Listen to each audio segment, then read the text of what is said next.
Good evening and welcome to the public hearing for this very exciting project that is coming to our nearby communities. We're glad to have you all here tonight. Just some housekeeping. In the middle between these two sections, we have a camera that's recording the meeting. So whenever possible, if you could walk out the sides so that we can keep the recording unobstructed. We will have this posted on our website, on our YouTube page in a couple of days for your reference. If you want to look at yourself, give a public comment. Sometimes you do, sometimes you don't. Another note is if you need the elevator, I believe, is that away, and there are bathrooms up that away.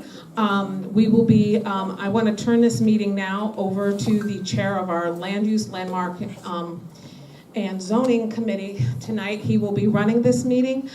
We have a variety of members that are here now. We have some other members that will be coming and running a little late, but we are really, really happy to have you. We know that you all have come from different places, whether you're our neighbors or whether you're from different communities. We all know that at the end of the day, we all give a damn about Queens. And so I'm really glad to be in a room full of people that in one form or fashion really, really care about our borough and the future of our borough. So I'm going to hand this over to Keith Engel, who is our wonderful land use chair and our second vice chair of the board. Thank you, Heather. Good evening, everybody. Glad you can join us tonight for this exciting presentation and public hearing. So welcome to the committee meeting of the Land Use, Housing, and Landmark Committee. As Heather mentioned, I'm Keith Engel. I'm the chair of the committee. This evening, we're going to be meeting on the matter of the Queens Future Map Change and Amendments. This is a ULURP presentation and a public hearing. So just a brief summary of the ULURP as per the notice that was distributed by the board office. I'm just going to run through it in case folks don't have the agenda. So Queens Future Map Change and Amendments. A city map amendment and a zoning map amendment on city-owned property to facilitate a new 3.7 million gross square foot mixed-use development, including a gaming facility, music hall, hotel, convention space, parking, and other amenities in Flushing Meadows, Corona Park, Queens. The development site is within Joint Interest Area 81 and will be referred to Queens Community Districts adjacent to the site, including 3, 4, 6, 7, 8, and 9. Now, to set the tone, I just want to be clear on what we're going to be voting on for this ULURP. While we are going to see a lot of good things this evening that describe the proposed development in some detail, we're not voting on the development. We're only voting on a map change that will allow the development. This map change will basically demap parkland and map a C8-4 zoning district within the proposed development site. I understand that some committee members have seen the presentation ahead of time, so there should be a degree of familiarity. But just before we get into this, I just want to set the run of show for the evening. We're going to first start with a presentation from the applicant team. Then we're going to pivot to the public hearing, where we'll open up for public comments to the 33 individuals that signed up in advance at the board office. After the committee has heard from the public, we'll then go to committee discussion and vote. So with that intro, I'm just going to turn it over to the applicant team.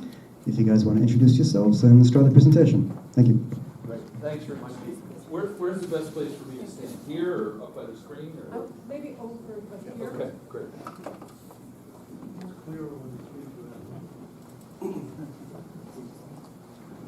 Mic or no mic? We have the mic in because of the recording.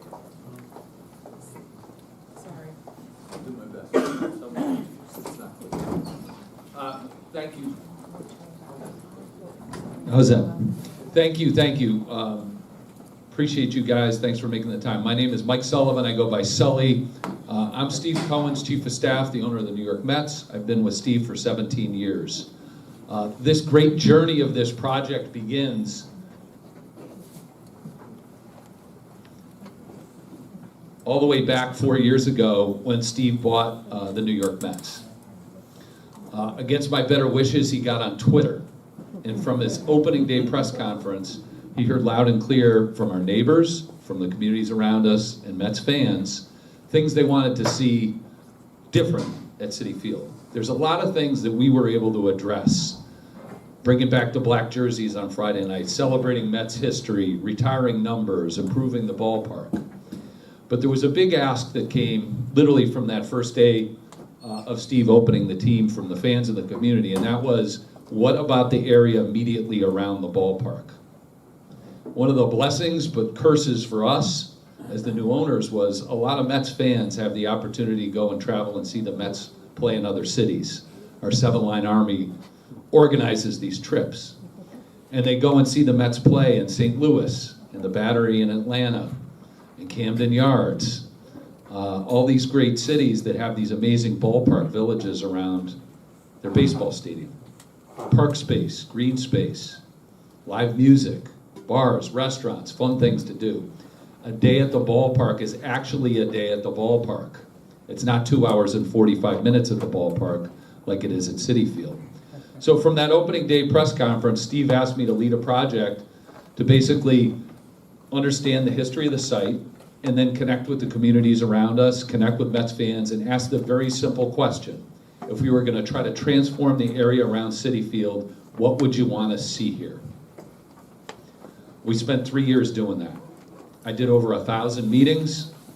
We organized listening sessions all over the neighborhoods around us. Jalissa, who I'm about to introduce in a minute, was enormously helpful in that exercise. She's going to give you a report on what that listening session, what those exercises look like, and what we heard. And what you're going to see tonight is our proposal to address the feedback that we heard. The bottom line of what we're here to ask you for, the bottom line of the project that we're proposing, is taking the 50 acres of asphalt parking lots around Citi Field, taking half the land, 25 acres, and building a brand new New York City public park. On the other half of the land, we're proposing to build an entertainment venue with bars, restaurants, live music, entertainment, a 5,000-seat theater, conference and meeting space, fun things to do, to tie together the baseball, the tennis, and the soon-to-come soccer stadium across the street. We're going to show you what this all looks like.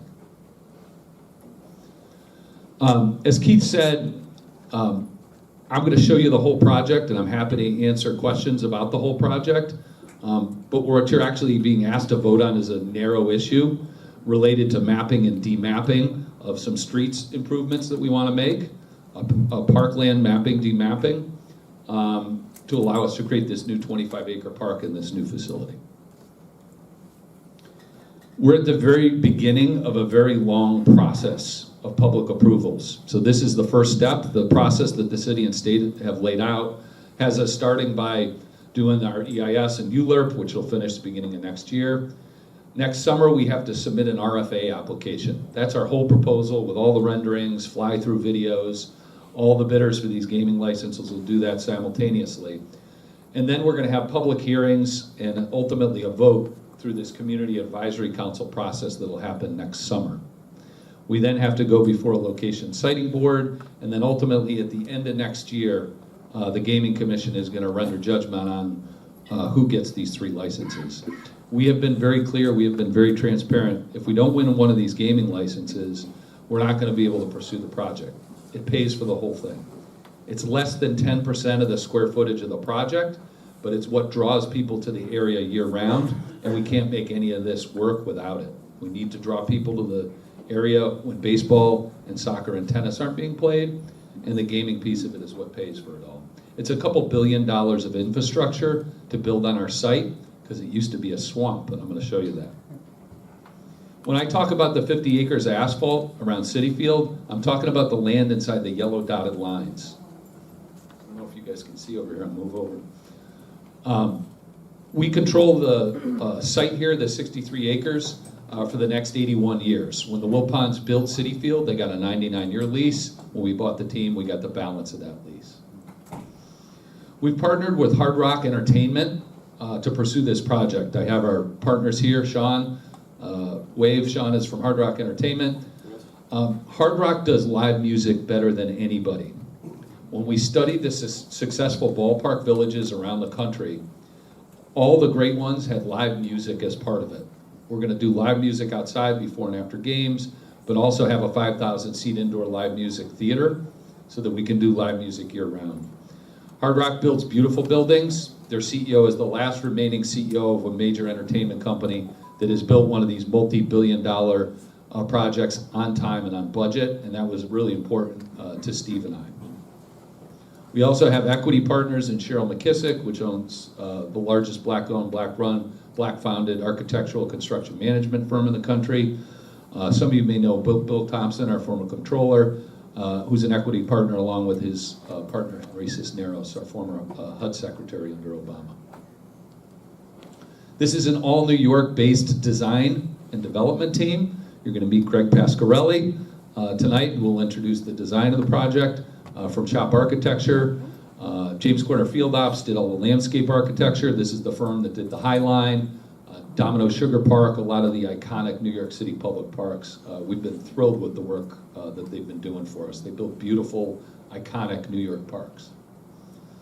This is the overview of the project that we're going to show you. Greg is going to show you all the renderings, what they look like.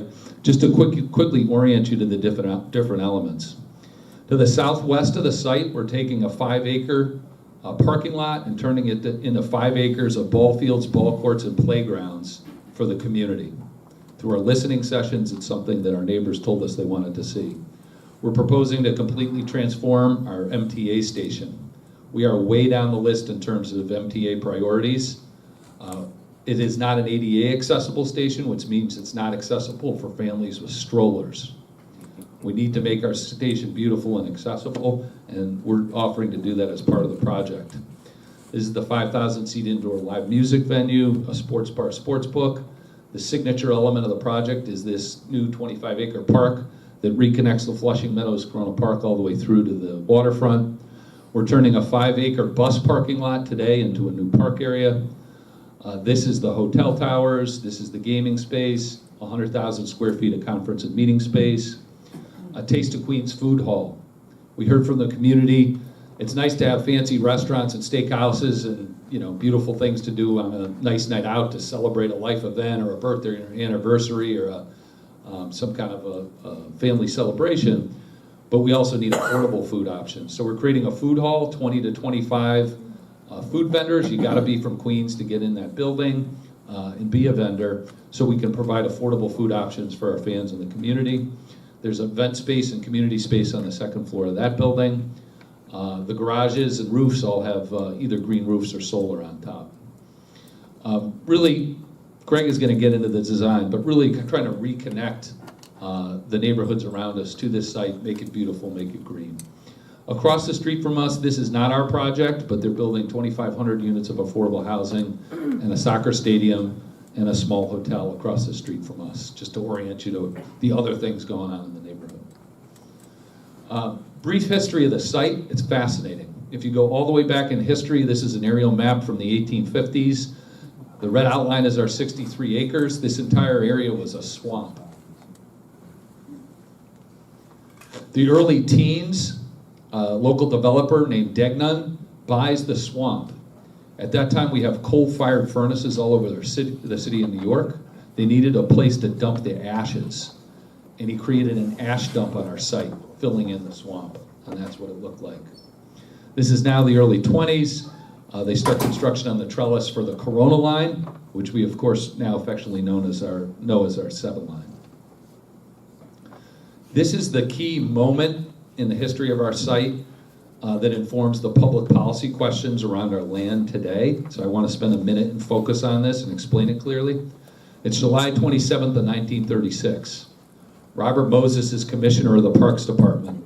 He's writing a letter to the World's Fair Committee. He's telling the World's Fair Committee he's identified the location for the first World's Fair as the land just south of us in the Flushing Meadows Corona Park, and now he needs a place to park the cars. And he identifies our land, the site that we're on today, as the location that he wants to buy for $673,000. He wants to buy the ash dump to build the parking fields for the first World's Fair. He gets the money. He asks for another $500,000 to grade and fill the remainder of the ash dump. He gets it, and this is what it looked like. It's now July of 37. The red outline again is our 63 acres, and you can see the entire area has now been graded and filled. He builds his parking lot, and this is what it looked like. I think this is an incredible photo.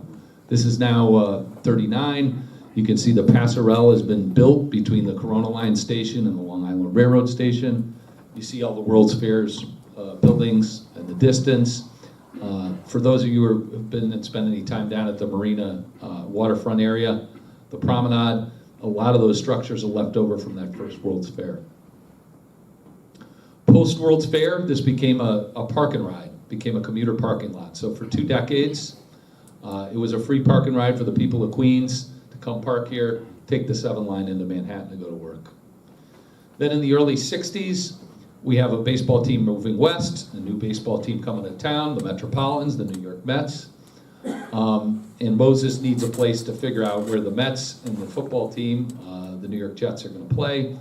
And he identifies our site as the location he wants to build the site. Because he used his authority as Parks Commissioner to buy the land to build the parking lots for the first World's Fair, the land is technically mapped and zoned as parkland, even though there's never been a park there. So Moses had to go to the legislature and alienate the parkland to provide for the construction of Shea Stadium. He did so, he got the funding, he got the parkland alienation vote in the legislature, and he built Shea Stadium. And then in 07, 08, we just flip-flopped the location of Shea and City. Why do I take you through that history? To this day, our land is mapped and zoned as parkland because Moses took it to build the parking fields for the first World's Fair. But there has never been an actual park on this 63 acres of land. Throughout history, it's been a swamp, a dump, it's been a parking lot, it's been a parking lot, a commuter parking lot, a parking lot with a baseball stadium on one side of it, and a parking lot with a baseball stadium on the other side of it.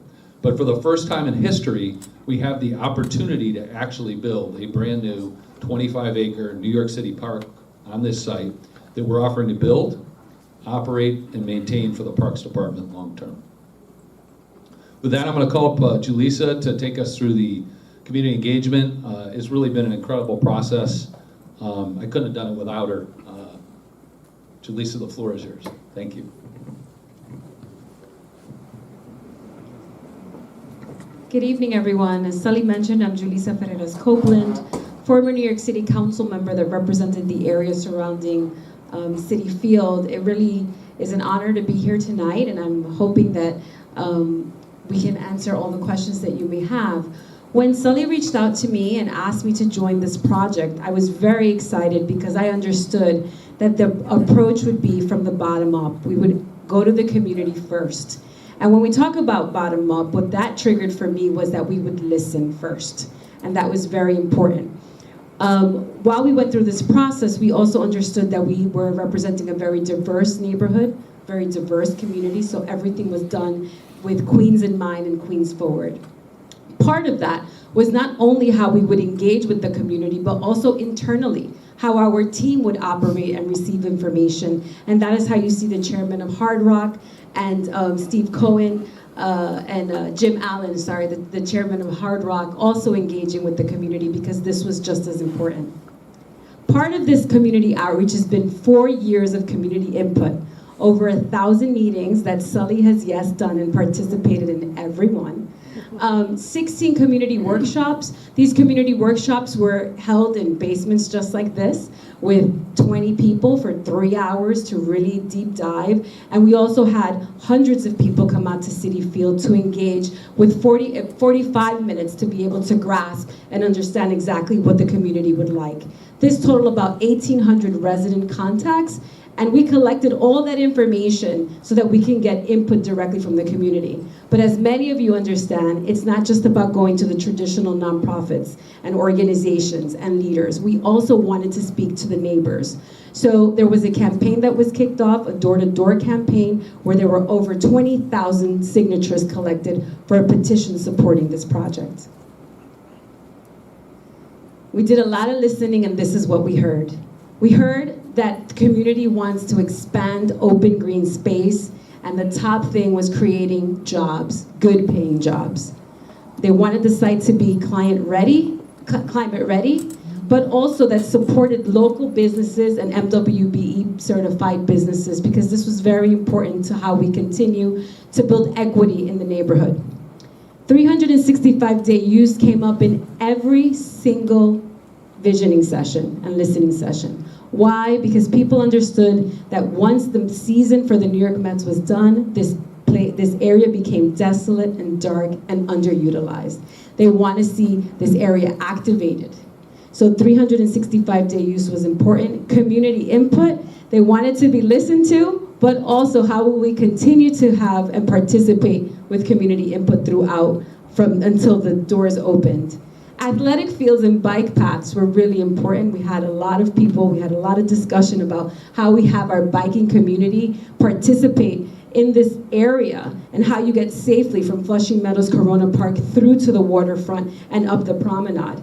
Athletic fields was very important for a lot of families because they just don't want the green space and the grass. They want a place where young people can go play, where people can play basketball and run on track and do lots of things. Pickleball was something that we heard very often.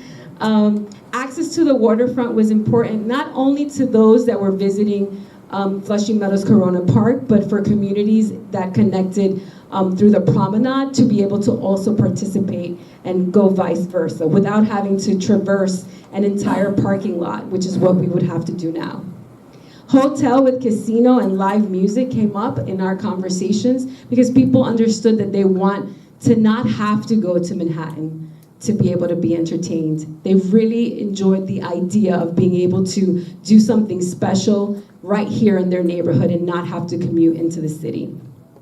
Bars and restaurants, this was a big one also because people wanted to be able to do something before and after games, and that was really important.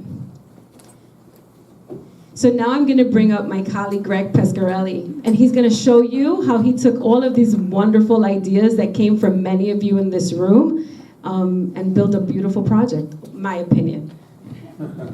Thank you, Julissa. My name is Greg Pasquarelli. I'm one of the founding partners of Shop Architects here in New York. I'm honored to be here at CB6. It's very personal to me. I was born in Queens Hospital. My parents took me home to Girard Towers. I went to PS 101 in Russell Sage Junior High. I played in this park. I learned how to ice skate in this park. I learned how to ride my bike in this park. And then to think that now my firm does a lot of very large-scale work around New York, like the Barclays Center, like Domino Sugar, like the South Street Seaport, Pier 17. But when the Mets and Hard Rock came to us to say to really think about what could be done here, it was an incredible honor, an incredible challenge, and something that I took personally because of how much I understood it and how much I believed in this area and this neighborhood and what it could be. The site plan is very interesting in the sense that, as Sully was showing you, so this was the original idea of Moses, where they wanted to get the park to go up to the water. And this was the original planning for the 39 World's Fair. As Robert Moses was wont to do, he would buy it, turn it into parkland, and then often use that to jam highways through those neighborhoods. And so you could see when it became the parking lots, and he got the Grand Central and the Whitestone built there. But then, of course, as he always continued to do, was build more and more highways. And so he eventually severs the park from all the surrounding neighborhoods. And so one of the most interesting things for all of us on the design team is, how do we fix the problems that were started by that? How many times do you have the opportunity to right the wrongs of Robert Moses? And that was, to us, an incredible challenge and something that we wanted to work on. So, I mean, there's great natural beauty, there's incredible legacy architecture, but it was really about how do we take some of these industrial and barren areas and drive the park back through to the waterfront. And then also to connect across east-west along the waterfront from Flushing to Corona and Elmhurst and try to heal those wounds by those highways being put in there. So the design, I think the best way to show it to you is just with some before and after images. So it's very simple. So as Sully showed you on the map, City Field would be to the east and the entertainment complex would be to the west. And basically down the middle would be an incredible large-scale park that then also bends to the east and west to connect all the neighborhoods the way those green arrows talked about. So what you see now, you're a little bit raised. This would be coming off the 7 train, but you're talking about an immense park. This is more than 300 feet wide and about 1,000 feet long. The idea of the design was we had to build it up to get it out of the floodplain, and then there's parking underneath it. So that's why it's lifted up with the park sort of bermed up to the front door. And the way we thought about this plinth was that it had to feel like a New York building. It had to be civic in nature. And the idea was more like a Lincoln Center, more like something that was, really had a presence, but also ability to come inside and outside. And so all the sort of restaurants and bars and entrances are along the park on this upper level. The park comes down and then gets out across to the waterfront. We placed the hotel buildings in a way, not one big giant building, but we wanted to make a skyline by breaking down the mass and placing them in a position that cast the least amount of shadows on the park and the least amount of shadows on any neighboring residential areas. So now you're down in the middle of the parking lots that Sully was talking about. Citi Field, this is sort of the left field side of Citi Field. And then here you see in the middle of the park. As Sully said, we're working with James Corner Field Operations as our landscape architect. We work with them all the time. They did the High Line, they did Domino Park. We're talking about an absolute world-class public park here. And you can get a sense of the areas for families to play, to hang out, to spend the whole day before and after games on the site.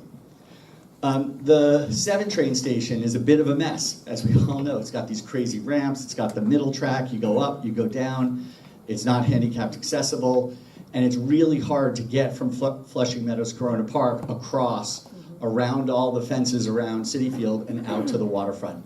That's what we want to solve. So this is sort of when you would come off the train, and this is you're looking at Citi Field, and the after is a big, wide open expanse that's always open, that brings you across and out to that park, which you would see here, the entertainment complex, and Citi Field to this side. And then the park swings around as well to the east to connect to the new Willets Point residential area and to the soccer stadium. So looking that way, instead of all of the parking lots here, it would now become the Taste of Queens food hall. This would be coming right off the subway, so people, new residents, people coming to see the games, people coming to soccer would come and have this incredible place for families to be. It also has community space and event space on top and a public garden on the roof. Looking back at the 7 train station, you can see the sort of before and after. So you see you're on a raised level, which then goes across to the entertainment complex. There's all accessible ramps that come down, a big stair that comes down to a piazza in front of Citi Field, and then the food hall on this side. And then that's the open sort of walkway that connects to the Passerelle and connects to Flushing Meadow Corona Park. This is now sort of back at Seaver Way along the right field side of Citi Field. The 7 train is on the left. This is the parking lot. And then this is what it will look like in the future. Again, with the market here, the park and the berming down and the accessible ramps and trees down to Citi Field, and then in the distance, the kind of plinth and the towers beyond which hold the hotel rooms. And then that whole east-west connection is really important to us because right now it's pretty dark a lot of the times, and when there's not a game going on, it's fairly desolate. And so you can see we want to put the playing fields, all the courts, trees, batting cages, playgrounds, widening it, dedicated bike lanes, and paint it and light it and make it feel really comfortable to be able to walk from East Elmhurst and Corona all the way to Flushing. And then talking about the playgrounds, this is a sensory playground, something that we heard from the community. A playground for all kids, but also for children with autism, children on the spectrum. These are special kinds of playgrounds that we're talking about, and this would be a really great thing for the community to have as well. Just to give a sense of the size of the park, Bryant Park, Domino Park that we did that's wildly successful is 5 acres. Bryant Park on 42nd is 10, Washington Square Park is 10. This park is 25 acres, 2.5 times the size of those parks. So it's quite a commitment and quite an investment by the clients. So what are the mapping actions specifically? As we said, it's just map changes. So there's a change to the city map and a change to the zoning map are the 2 things that we're voting on. And so the first one, as Sully was saying, this is the map parkland. including up across the marina, including to the south of the 7 line. And so what we're asking for is to allow this part to be demapped so it becomes the entertainment area. There's a couple of roads that connect across to help all the traffic move better. There's a new exit ramp, sort of slip ramp that comes out and goes to the Grand Central North. A lot of our planning is about keeping cars off the neighborhood streets and having them exit directly onto the highways. Part of the problem is collisions with pedestrians and cars and having this kind of conflict, and that we're dealing with some roads that are left over from the 39 World's Fair. And just by cleaning them up, we think we can really improve traffic. So the last thing is that actually this is part of Shea Road. We're actually adding some parkland back here, but that's basically what we need to do for the city map changes.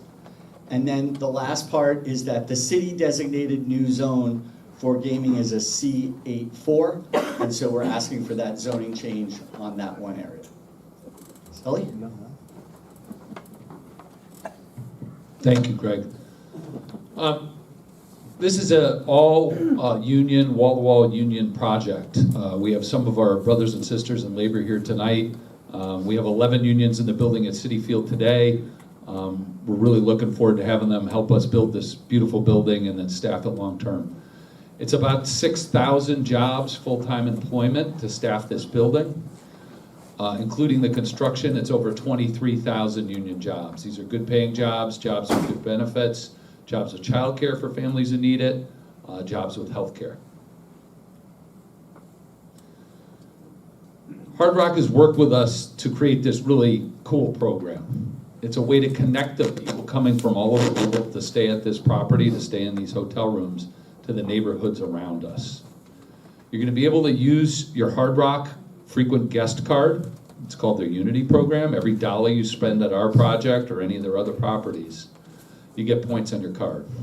You can use it to go to local restaurants, local cultural institutions.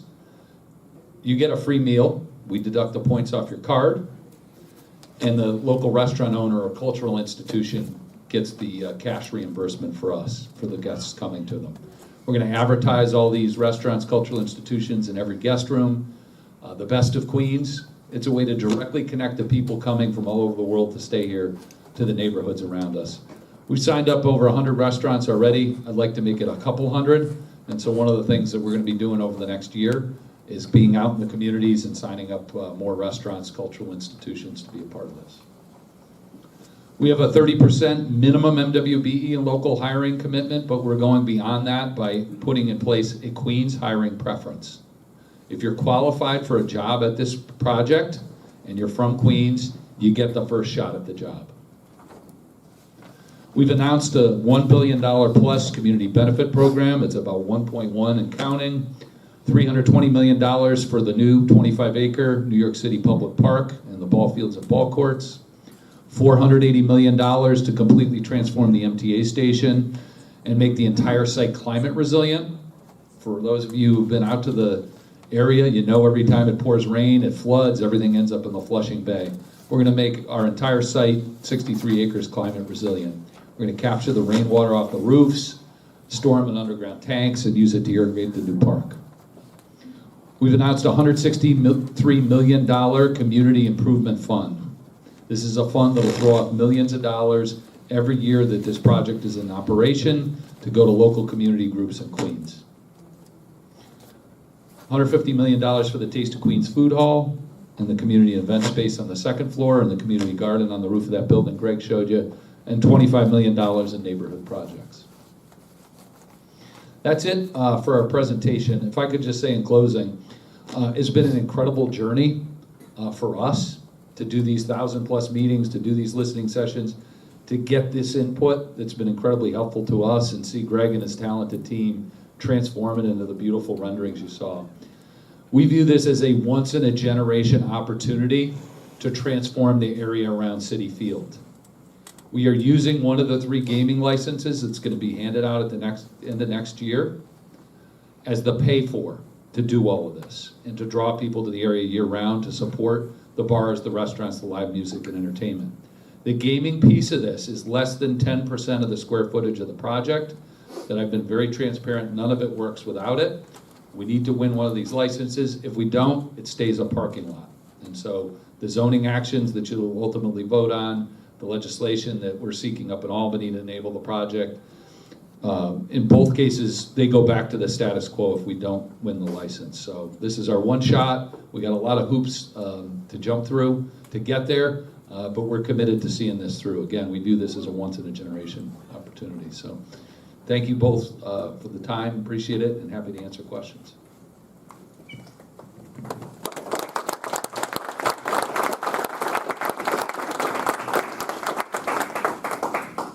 So I just want to thank the applicant team for that great presentation. We are going to hold off on questions for the moment and open up the public hearing component of the meeting tonight. So we'll call everyone's name.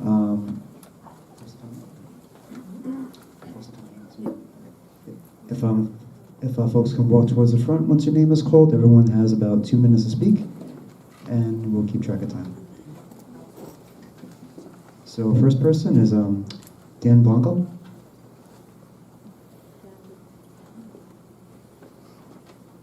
Bianco? Okay, we'll go back. Next is Michael Mulvaney. And please forgive me if I mispronounce anyone's name this evening. Hi, Michael, can you come over here? You can just come this way, and I'll hand you a microphone, if that's okay. Nice to have you here tonight. I'll let you know when you have 30 seconds left. It's on. Is on? Okay. I thank the community boards for their hard work. Planning used to need advice and consent of the borough board. Now it's only advice, but not necessarily consent. The courts say, do not build on city parkland. Corrupt developers say, let's just change the zoning maps to allow us to build. I'm not saying this is one of the developers. I like the plan. I support parts of this plan that calls for housing and jobs, but not the gambling part in a congested community that has little infrastructure. And these questions have been addressed for the size of this project. Each of the community boards should have a community benefits contract where this project touches their area, and this project does. I see that. I've read the, touches their area. They are all right to forbid building on New York City parkland. That's the court case. Can't the city planners see they are choking the beautiful historic lands around them? I oppose this project, and so does many of my neighbors who drive through this area. This land is polluted and needs remediation. Read all the Army Corps of Engineers studies on the waterways surrounding this project. Build we must, but not at the expense of the historical Forest Hills community, which has been addressed. Thank you very much. And this is not an area of equivalent to desert of Las Vegas for gambling. This is a land where lush trees and plants grew, and George Washington purchased his seeds for Mount Vernon. Protect zoning maps. The communities of New York fought against developers. Boss Tweed charged a 15% tribute. Our lawyers charge much more to ruin our parklands. Thank you, but I want to emphasize that I do support developing this land. Thank you for that. Next person is Gianna Valente. Yep.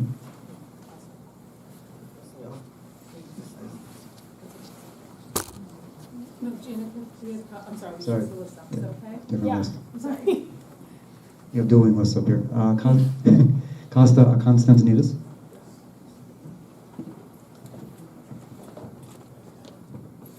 First, thank you to the community board for all the great work that you do. You do all the work of an elected official with none of the pay. So thank you for volunteering your time and putting in the time to make your community better.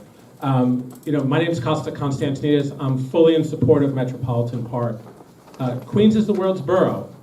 We deserve a project like this. You can't unsee what we just saw.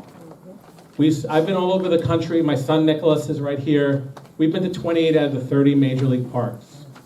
And I've had the opportunity to see some of these villages that Sully talked about. I've had the opportunity to go with my son to really spend a day at a ballpark, to be able to go grab some lunch, to play some catch, because he's a baseball player much better than I am. You know, we get to enjoy a nice day, go to a game, and then afterwards, go and, you know, hang out afterward, hang out. That's what I want for Queens. I want an opportunity to take my wife out for a nice evening after a whole day with my kids. I want an opportunity to turn what right now, the only park in this whole area is in the sign that says parking. Right? There is no park. It's been a asphalt parking lot for its entire existence. So, you know, we have an opportunity to turn that into lush green space, to create good jobs, and keep it all in Queens. I've heard people say, well, why this license gets given elsewhere. Oh, we can still go there, but the revenue will not be in Queens. The jobs people have to travel to won't be in Queens. The green space won't be in Queens. You know, the opportunity for families, we'll have to go over a bridge or go through a tunnel or get on a highway to have these kind of amenities. Why should we give that up? We are the world's borough. We deserve to have something of this caliber in our own neighborhoods, put our people to work, have our communities there enjoying it. Thank you so much for having me tonight.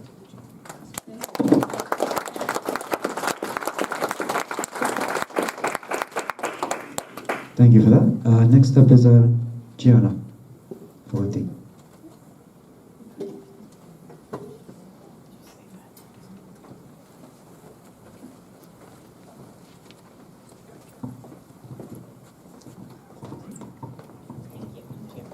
Good evening, everyone. I'm Gianna Valenti. I'm here for Assemblyman Hevesey's office, and I would like to share his support for the Metropolitan Park proposal. From its inception, this project has centered community input and participation to drive the vision of Metropolitan Park. The area around Citi Field has amazing potential, currently being wasted as it sits as dormant asphalt. The proposed $8 billion renovation will bring an estimated 23,000 union jobs to the community, much needed repairs to the 7 subway line, 20 acres of usable public park land, sports fields for community use, and a food hall showcasing local Queens vendors. Assemblyman Hevesey looks forward to supporting this project, making sure our residents get the maximum benefit from this exciting opportunity. Thank you. Thank you, Gianna. So we're going to call up the next 2 people in a row. Tom Gresh, followed by Larry Gallegos. And when you speak, please address the board and the committee. Thank you. I could be Larry Gallegos, but I'm not. Larry's back over there. My name is Tom Gretsch. My name is Tom Gretsch. Sorry, I apologize. Sorry. We're good to look at. We are. Yeah. And I'm not exactly eye candy. Sorry to hear that. Nonetheless, it's an honor and a privilege to be here. I'm the president and CEO of the Queens Chamber of Commerce, the largest and oldest and now the most diverse chamber of commerce in all 5 boroughs. An important sidebar, I did some research that in 1961-62, my predecessor, a million years ago, started the Mets Booster Club. And it started with great fanfare when the Mets first opened, and then it died. And we just resurrected it, and it's been a great honor and privilege to do that. But this project, for me, is all about jobs. Jobs, jobs, jobs, right? 23,000 jobs, $8 billion. It's critically important now at this stage of New York's maturity, so to speak, to be able to increase that. I talk all the time about we're the 4th largest city in America, of the 3,069 counties, the most diverse place on earth. Now is the time to embrace investment by folks. There's $40 billion of different developments going on. $8 billion at LaGuardia, 22 at JFK. It's all private development. That's critically important because the rest of the world is not waiting for New York. We're waiting for Queens to invest in ourselves and grow our job base. This is an ultimate case of live, work, play. This environment is going to be gorgeous. Right now, we're in the midst of a mecca of sports and cultural activities within Flushing Meadows Corona Park. Of course, we've got the beloved New York Mets.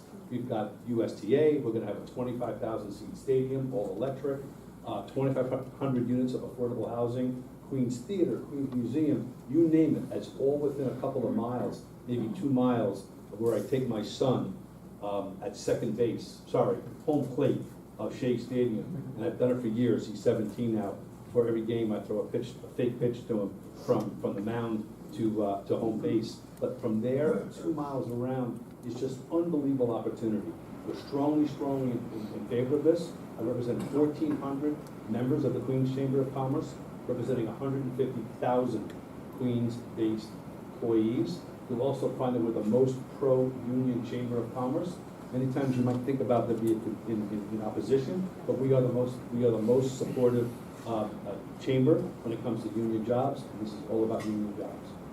Thank you. My pleasure.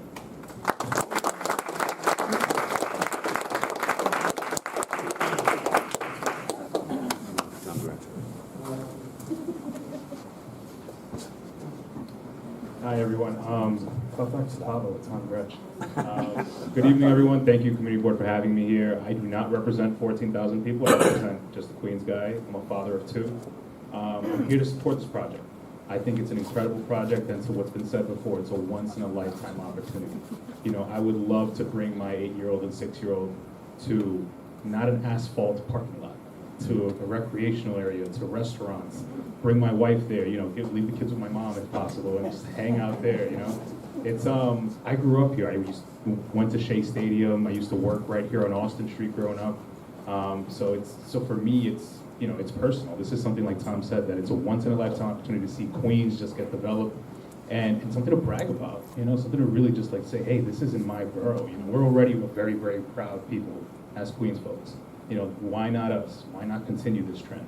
You know, I'm fully supportive of this project, not just for me, but for other people like me, other fathers, other parents, other, you know, folks who just want to see something beautiful come of this asphalt that is not parkland.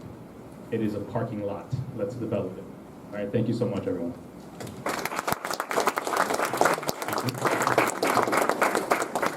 Next up are Sharon Levy and Jim Burke.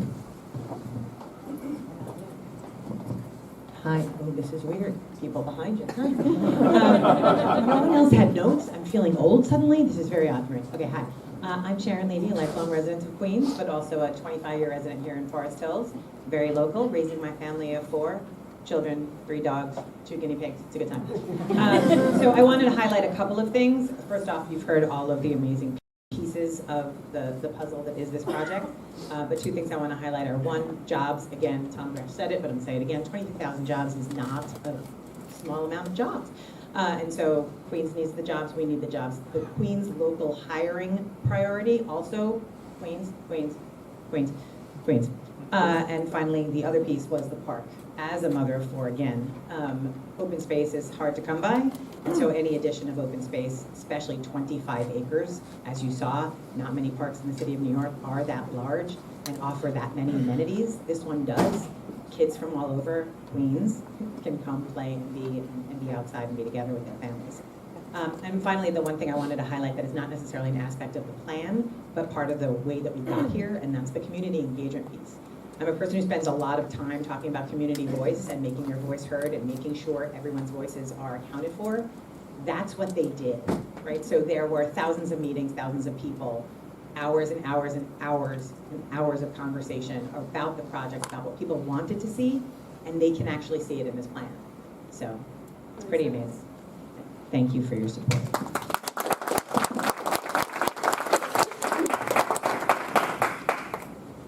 Hello, my name is Jim Burke. Been living in Queens since 1990. I grew up in the Bronx, though, but I am a Mets fan. Who better to make the surrounding area better? Right now, if you walk or you bike or you take the subway, it's really an unpleasant experience. And what they're doing here is they really talk to the community, and they're gonna light underneath the Roosevelt. They're gonna take part of that, what is now a parking lot. Besides making a park, they're gonna have bike lanes that bring you all the way safely into the park. And so you're gonna be able to, and right now, if anybody has any relatives or friends that come to the Mets games with them and you take the subway, it's an embarrassment.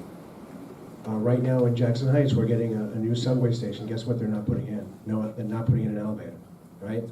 So we're spending all this money, so how much longer are we gonna wait for the government to step in and fix that station? And here you have someone coming in, and they're gonna make that a world-class ADA accessible station where we can be, something we can be proud of and not embarrassed by. So just for those things, and then you're gonna get the 25-acre park, right? And then you're gonna get 5 acres for the community to play ball, right? And then you're gonna get, like, right now, if you have friends who wanna stay, the last game I went to, I have relatives that live quite far away. They grew up in Queens, no longer live here. And where do they stay? And where do you hang out with them after the game? There was a tremendous, wonderful energy the last week of the game, and we were on just a regular blacktop asphalt parking lot. How cool would that be to be a world-class park that, again, someone else is paying for, right? That's one of these things that we really should take advantage before we let developers come in. What are they giving back to the community? Where they're giving 23,000 jobs, 6,000 permanent jobs, a 25-acre park. They're fixing the way to walk, take the subway, bike there. It's a deal that I don't think we should pass up. So thank you for considering it.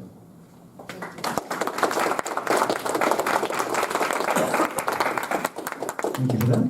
So next up are going to be Deepti Sharma and Tammy Rose. Just want to say, I also grew up in the Bronx, so happy to have you here tonight.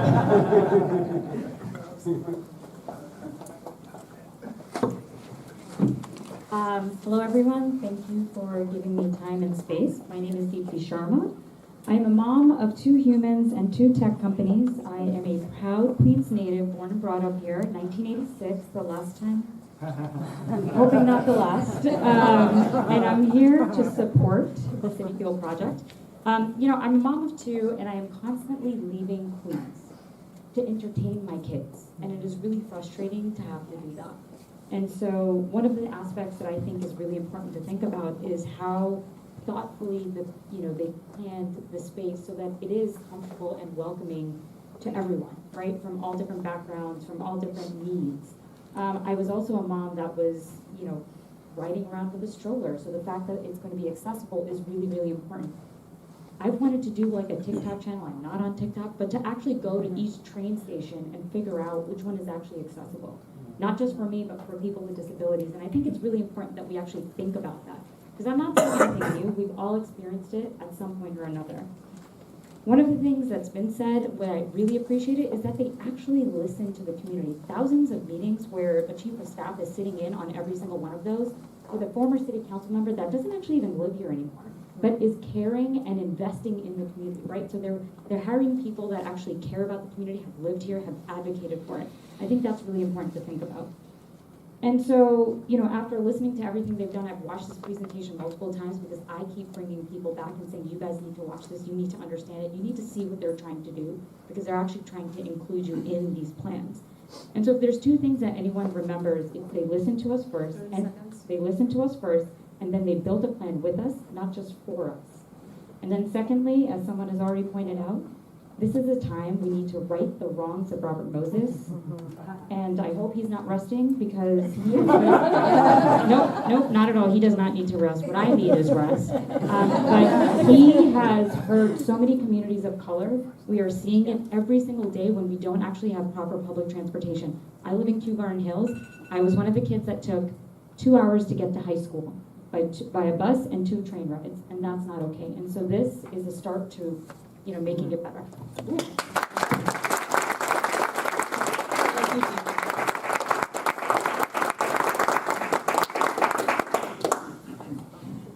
Hi, my name is Tammy Rose. I live in Jackson Heights. I'm on Community Board 3.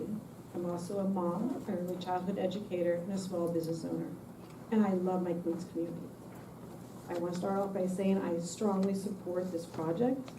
I also want to note that my company, Little Friends, has consulted on the child care facility that will be within this Metropolitan Park. And that is why I actually started taking notice of this project. When I went to the first town hall and they talked about 24,000 jobs, my first question was, what about the kids? My second thing was, 50 acres of asphalt, really? We're going to keep it that way? Then I kept listening.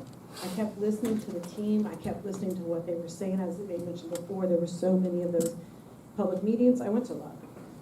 Actually, more than I can remember. And then then I started asking more questions, and it was about the child care. And one of the amazing things about this project is all those employees that we're talking about, this 24,000 jobs, the 6,000, they're gonna be permanent. One of the things that this project will have is childcare for those employees. For me, that's transformative. We don't have that in Queens.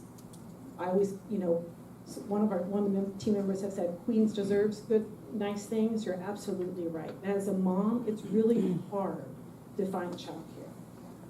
And especially childcare for a company that actually cares. And that's what I've heard exactly from the team, because Solly and them have listened. They've listened to everything we've said. So going back to the reason why I really support this project, not only because of the child care, but because of the amazing things that they're going to bring with it. 30 seconds. The park that we're going to have, 25 acres of park, that's amazing for a family. The accessible train station, many of my parents are still in strollers, or their kids are still in strollers. We need those accessible stations, but also the local hiring of jobs. I already hire over 100 employees.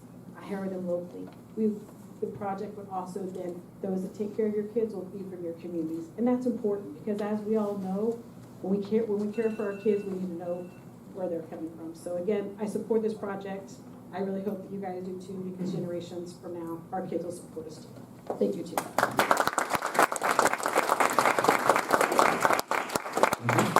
Next up, Maggie Casimus and Kevin O'Donnell. Hello everyone, my name is Maggie Casimus and I live in Forest Hills. I am here today to express my strong support for the Metropolitan Park and their plan to turn 50 acres of asphalt into an actual park. Queens families deserve this new park and more open space. It is beneficial overall for our happiness, our mental health, and our physical health. Metropolitan Park is an opportunity to transform the parking lot into soccer fields and batting cages. I'm a New York City public school teacher and a coach. In the last 25 to 30 years, myself and my athletes have practiced and played on fields that are not safe, they're too crowded, and they're outdated. Our kids live, play, and grow up in a world-class city, and I think that they should all have access to world-class facilities. I believe that Metropolitan Park can deliver that and much more. I want to thank Fascia, Anthony, Sully, the entire team for all of their efforts. I support you guys 100%, and I support the Metropolitan Park project. I'm completely blown away by the presentation, everything that I saw tonight. I don't speak for all the kids that go to school in Queens and grow up in Queens, but after I go back to my school tomorrow, Bayside High School, and I tell them what we're trying to do here, they're all going to want to come to the next meeting. They are. I'm going to bring them. Thank you so much for giving me the opportunity and everyone to speak tonight and to hear us and our thoughts. Thank you.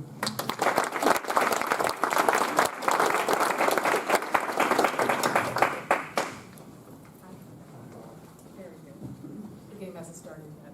Don't ask once the game starts. What game? Okay, I guess I gotta talk fast.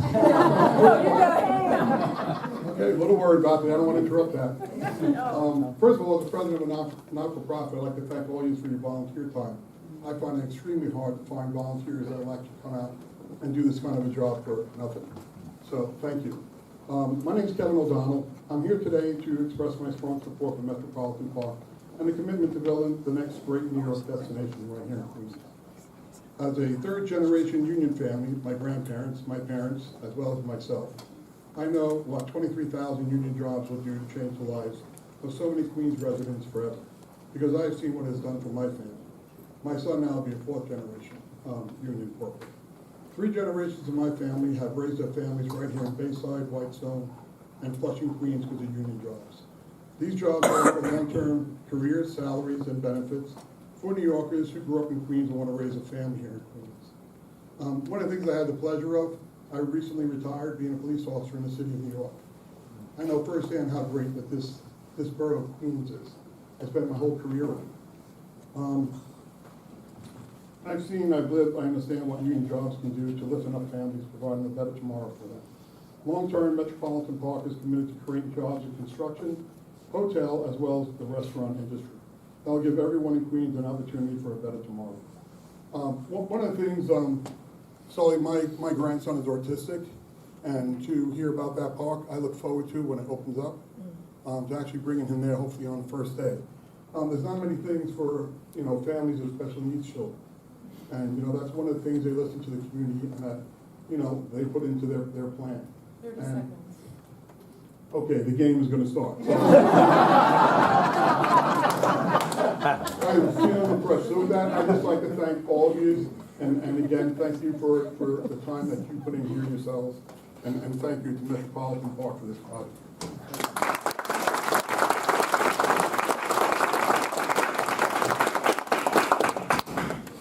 So next up are Craig Lastras and Kenny Cohen.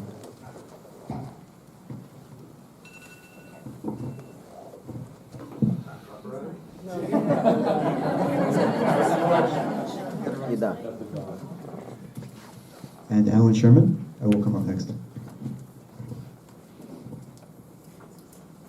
Thanks for taking the time today.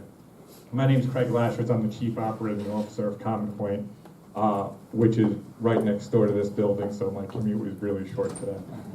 I am in total support of this project. As an organization that serves 100,000 members of Queens, over 81 sites, 9 of those sites in Community Board 6, happy to say.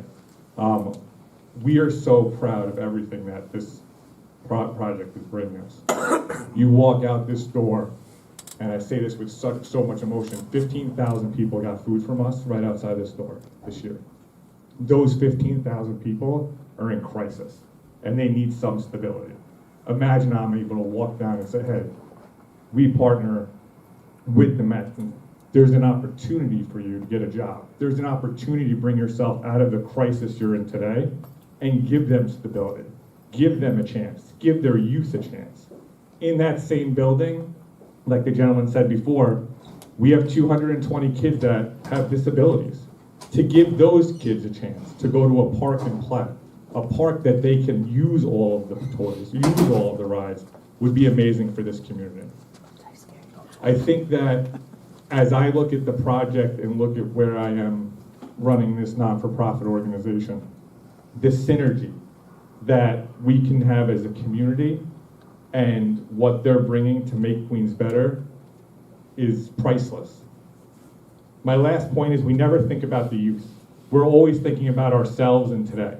We need to think about the generations after us. We need to think about not our kids, but our grandkids and their grandkids.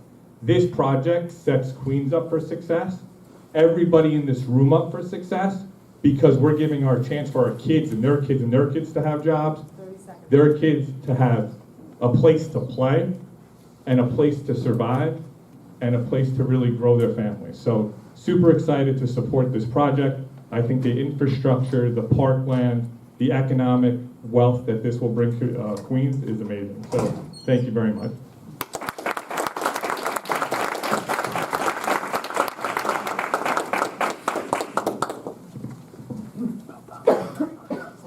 Thank you for the opportunity to speak.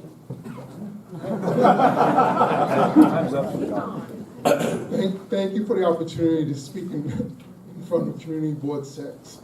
My name is Alan Sherman, and I have been a resident of Queens since 1963, 1 year after the Metro Board. I have seen many changes to our borough over the years, some good, some bad. I feel Metropolitan Park would be a great addition to Queens County. The 1964-65 New York World's Fair had the theme, "Is a great big beautiful tomorrow." Metropolitan Park is a great big beautiful tomorrow and the next generation. Home to both New York City airports that bring tourists to our great city, Metropolitan Park will keep these tourists in Queens. We leave Queens or other parts of New York City when you have why leave Queens for other parts of New York City when you have amazing tourist sites and restaurants right here?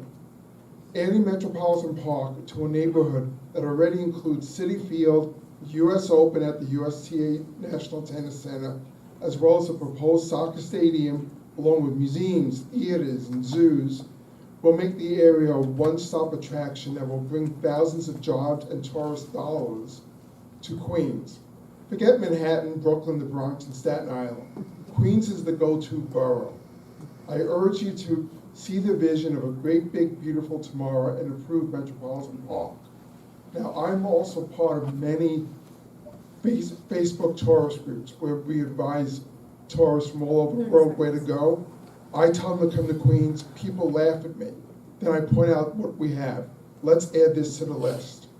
I have meetings with Borough President Mark Levine of Manhattan. I tell him it's Queens and the 4 outer boroughs. He says, no, it's Manhattan. I said, no, it's Queens. And that's a little fun we have with each other. But I urge you to vote yes for Metropolitan Park.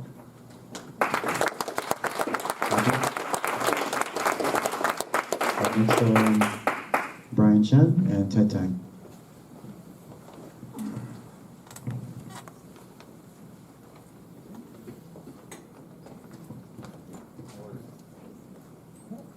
So good evening, Community Board 6. It's a pleasure and a privilege to be in front of you this evening to address you. My name is Brian Chen. I'm a lifelong Queens resident, born right here at Forest Hills Hospital, where I live now a little further away in Little Neck. And by profession, I'm the Chief Strategy Officer of the Chinese American Planning Council. For background, the Chinese American Planning Council is a nearly 60-year-old social services agency rooted in community and anchored throughout New York City, including our Queens Community Center that serves tens of thousands of residents across the borough annually. From early child care and after-school programs to English literacy classes and older adult programming, our holistic services ensure community members not only survive, but thrive. And I share this background with you because the Chinese American Planning Council is supportive of the inclusive, community-integrated workforce and economic development potential of Metropolitan Park, as it aligns with our agency's mission to promote the social and economic empowerment of immigrant and low-income New Yorkers. As an organization that provides linguistically accessible and culturally competent employment services and wraparound supports, we believe Metropolitan Park has the potential to move the needle on economic mobility for Queens residents by creating real pathways for the upskilling, hiring, and retention of local talent. And I emphasize local. Through the project's commitment to supporting workforce, training, job creation, and career advancement, Metropolitan Park is positioned to be an opportunity hub inclusive of the local business community, but also the borough's diverse but often marginalized populations, including the multilingual, multi-generational immigrants, individuals with disabilities, unemployed and underemployed Queens residents served by community organizations just like the Chinese American Planning Council. Thank you again for the opportunity to address you, and I appreciate it. Have a good evening.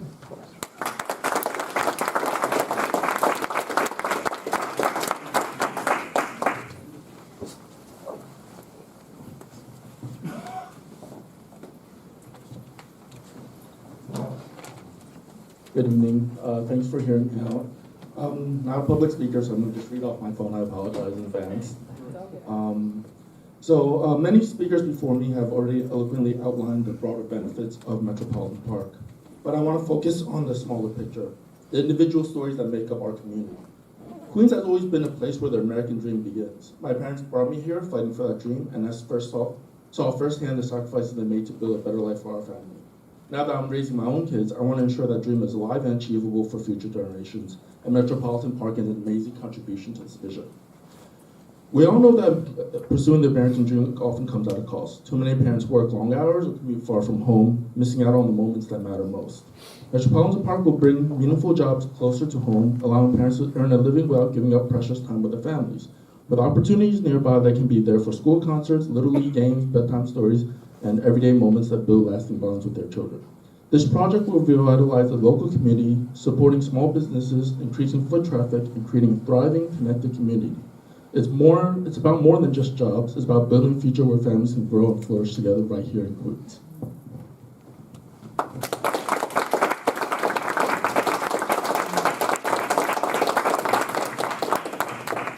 Next up are Robert Dorsky and Jean Solo.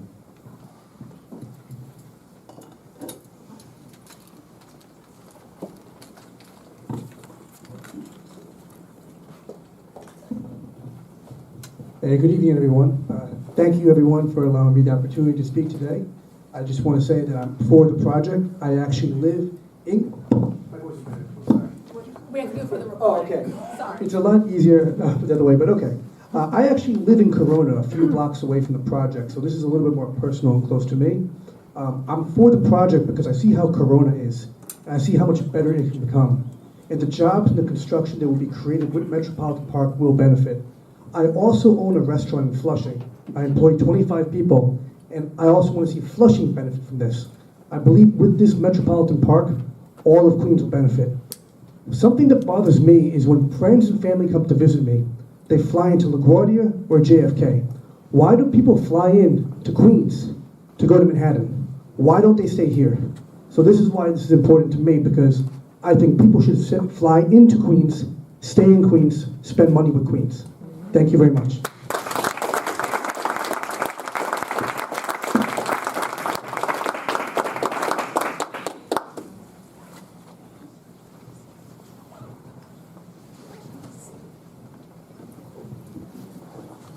Hello, everybody. I'm going to give you my best part. Sometimes my front part gets me into more trouble, like tonight, will probably get me into trouble. But let me introduce myself. They know me, so I'm Jean Silva. I have a middle initial, and I use it. I'm also the president of Flushing Meadow Corona Park Conservancy. Yes, there is a conservancy in Queens. We've been here since 2002, but nobody knows about us. But you do now. I'm also a member of Community Board 6. I'm not representing them tonight. I'm representing me and my organization. This park, we all love, or else we wouldn't be here. And we want it to be improved. We want it to be improved, and we want it to be better, and we want things to happen. But the biggest thing that has happened is the failure of our parkland right now is being sold off, literally. It's being chopped up into pieces. We have 893 acres. You're only talking about saying, oh, it's only 50 acres. That only 50 acres is the beginning of the downfall. And I want you to stop and think about it, because this is a wonderful plan. I mean, I have to say that. I just wish that the Parks Department and our taxpayers would have paid more attention and take care of this park for all these years that has been not totally neglected. People have tried to work there. Many groups have tried to work there. But unfortunately, it's a money grab, because the only one who's going to make any money here is and he says it all the time, if the casino doesn't get ahead, the whole project is done. And we all know what happens when you have a casino. It brings in a lot of different people. Some people you want, and some people you don't want. We've heard the stories of different towns and different locations that casinos have, and what happens if the casino is there. I just want to remind everybody also that this has been a 20-year fight with taking over parts of Flushing Medical Park. It started in 2000 with the Olympics. Then we went to the soccer. It took them 20 years, but they finally, and congratulations, they got their soccer stadium. That's what happens when you fight for something. That's what I want you to do. Fight to keep this casino around. Then, of course, we went to the USDA that only needed a little less than an acre for a footing for the building roof. And then we went to the mall, and now we're here at a casino. The people I speak to in the park, they're excited on both sides, but I can assure you they are very upset about having a casino and what it's going to do with the neighborhood. Why can't our elected officials and our mayor put more money, instead of taking money out of taxpayers' money and shifting it around in the budget to pay for something else? And that's exactly what I feel that's happening. Okay. That's exactly what I feel. This is just a money grab, or should I say a land grab, for the mayor and the city. Thank you for letting me talk.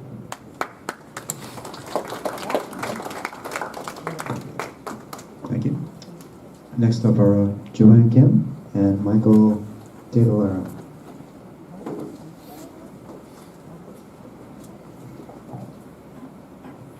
Thank you. Thank you, Community Board, for for giving me a chance to talk. It's been a while since I've been in Forest Hills, since I went to Forest Hills High School, way back when. I'm here, my name is Joanne Kim. I'm delivering this testimony on behalf of the organization that I work for, which is the Korean American Family Service Center. We are primarily dual agency for that agency that addresses domestic violence and sexual assault victims from a combined prevention and intervention perspective that remains sensitive to our cultural setting. We support the Metropolitan Park Plan because it has been created by having so many of us at the table from the very beginning. For the past 2 years, Sully and his team have been actively engaging with our organization. They have asked for our vision for the space and implemented many of our ideas into the design. They also have listened to our concerns and addressed the issue we brought up as well. KFSC is committed to working closely with Metropolitan Park to make sure our clients and members of our community will benefit from the job and business opportunities that come with this project. We will work with Sully and his team to create programs for addiction prevention that are not only in our languages, but also culturally sensitive. Thank you again for your time. Thank you.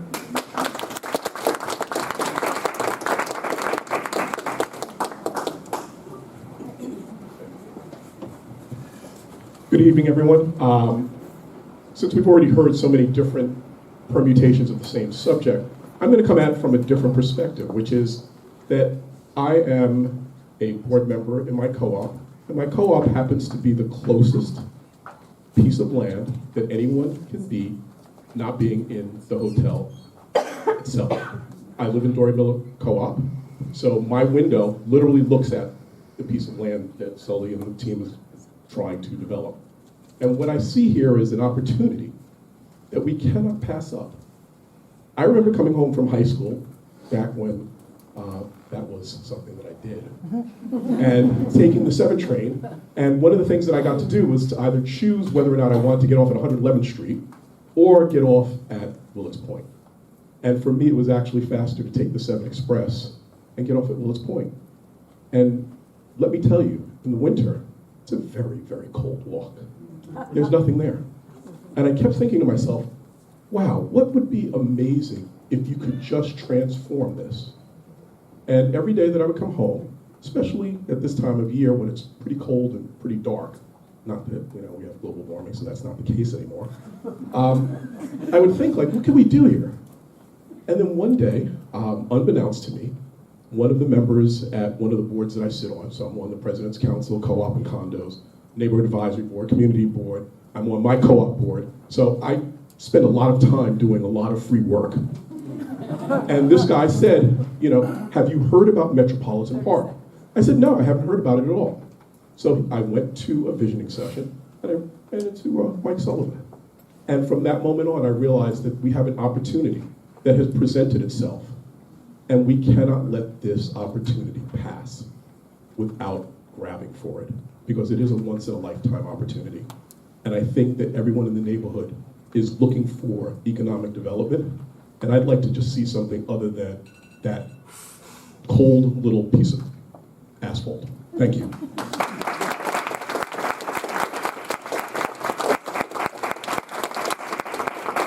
Thank you. And next up are Mo Chan and Olga Reyes.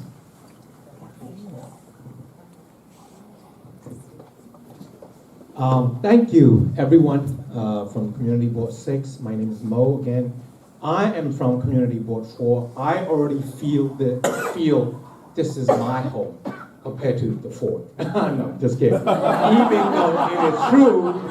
Even though it is true, but for us, Community 4 is my community because that's where I live in. And so I don't speak on behalf of the Community Board 4, but on behalf of myself. And I've been a Queens resident ever since I migrated from a country called Myanmar or Burma. And the fact that when I was in high school, I was a quite shy guy. And from then on, I got beat up. So, you know, as you, many of you are older than me, and you can advise me as a wise people that you are, when you get beat up and when you fall down, what do? You get back up. And that's how I became a loud voice community advocate for the past 20 years. And that's how I was selected to be on Community Board 4 to serve for the community. And talking about that, I am here to support on behalf of the community that I work with, for the people that I work for, in support of this project, only because, like my previous, ladies and gentlemen, special people, I'm also, in support of this. I don't want to talk about all the things that they have already mentioned, all of the great things about it, but I want to come from a different perspective as well, just like this gentleman earlier. What I see as an opportunity is, of course, out of all those other opportunities that we just talked about, work, opportunity, other union opportunity, all these things. But there's one thing that crossed my head when I was presented this project. Was that already fast? All right. So back in COVID-19, I did free funeral services even before the mayor office started their funeral services, because many people in our neighborhood was dying thanks to not having enough space at Elmhurst Hospital. So when I was presented about this project, one of the things that caught my mind was $163 million that the New York City cannot provide to us, to Queens, to whatever we need to do for the community. And that's when I asked Sally, is that $163 million is something that we can utilize for the benefit of Queens in terms of better health care? He said, yes, why not? My boss has been already doing many healthcare projects around New York, Queens, and Long Island City and stuff, Long Island and stuff like that. We can do the same thing here. That's when it attracted my attention. I hope it does to you too. I hope that you can all be in support of this. Thank you.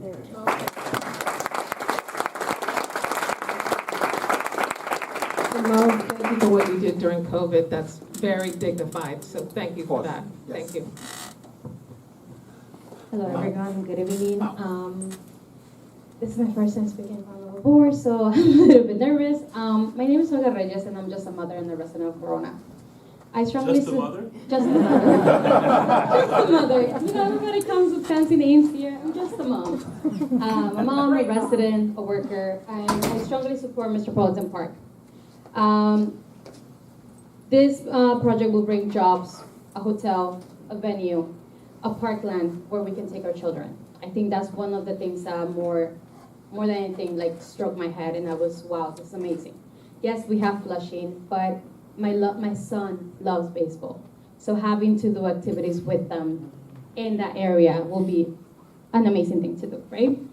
Apart from this, I'm not too far away from Citi Field either, so having a nice access to go to the park without having to drive or take the train and kind of make it a longer commute, a nice walk path will be nice to Citi Field. I'm actually like a few blocks away from it, maybe like 10 blocks away from Citi Field.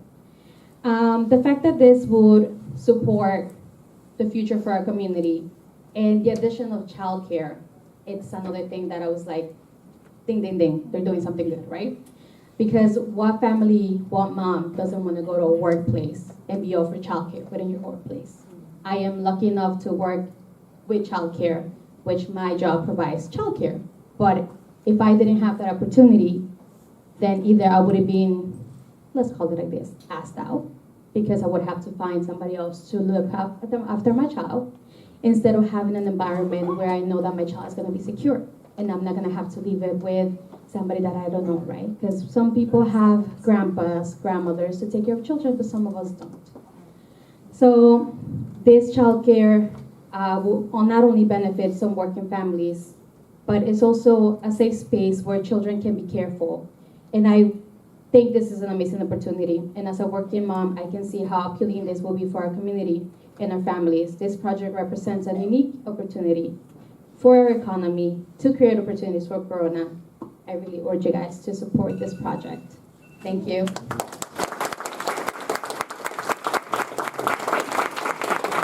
Thank you. And then next Michael Hurwitz, and Donovan Finn.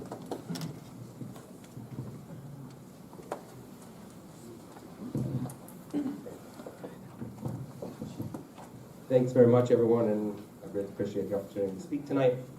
My name is Michael Hurwitz. I am a father of two in Jackson Heights, and as someone who has spent the last 25 years taking dilapidated and underutilized public space and turning them into vital community resources and vibrant community resources, I'm here tonight to speak in support of Metropolitan Park. For me, this project is about transportation infrastructure, green infrastructure, and climate resiliency. It builds a state-of-the-art, accessible subway station, safe walkways, protected bike lanes, and further connects Queens to its waterfront.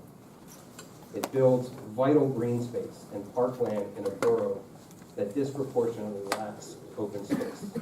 And that green space is the front line of climate resiliency, providing a crucial barrier to flooding threats, which we all know are happening more frequently and are more devastating with each occurrence. And while it's that infrastructure that motivates my support, the way the project organizers have thought about incentivizing hotel guests to discover the incredible flavor and diversity of Queens neighborhoods and to support mom and pop restaurants and shops and cultural sites shows a thoughtful intentionality about how to leverage resources in a really meaningful way. And when I think about the alternative, because I've heard no alternatives ever presented about what we're going to do with this space, I think about cement, about flooding, about inferior public transportation, and elevated heat index. To simply say no does not seem like a viable option. So thanks again very much. I appreciate the opportunity.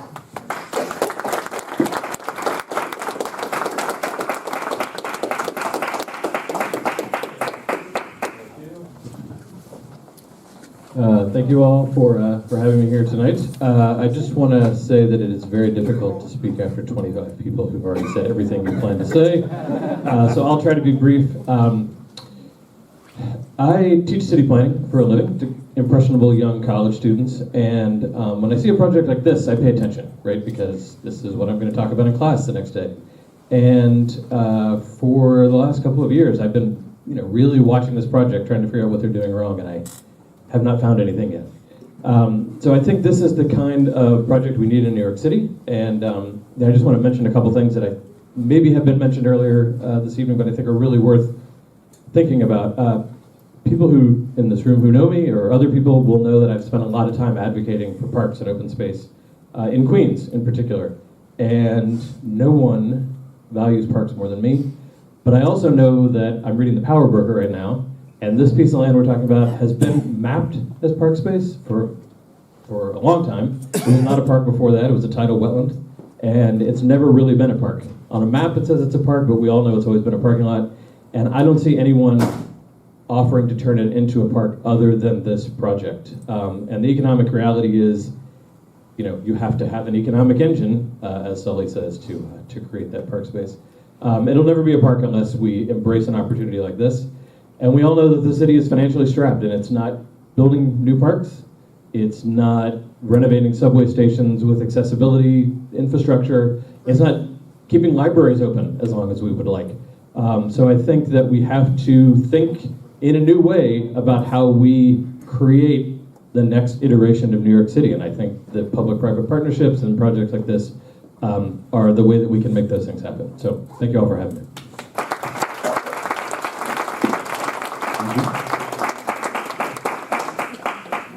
And the next folks up are Jonathan Forgash and Frankie Miranda.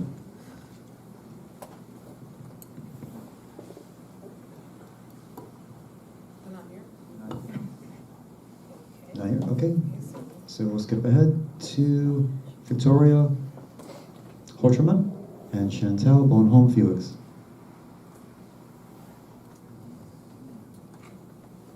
The game must have started. I think the game started. I think we have 5 minutes till that happens. All right. Moving on down. Next up, Ethel Felix and Kate Madigan. Something started. and Chanel Thomas. I'm still here. Thank you for still being here.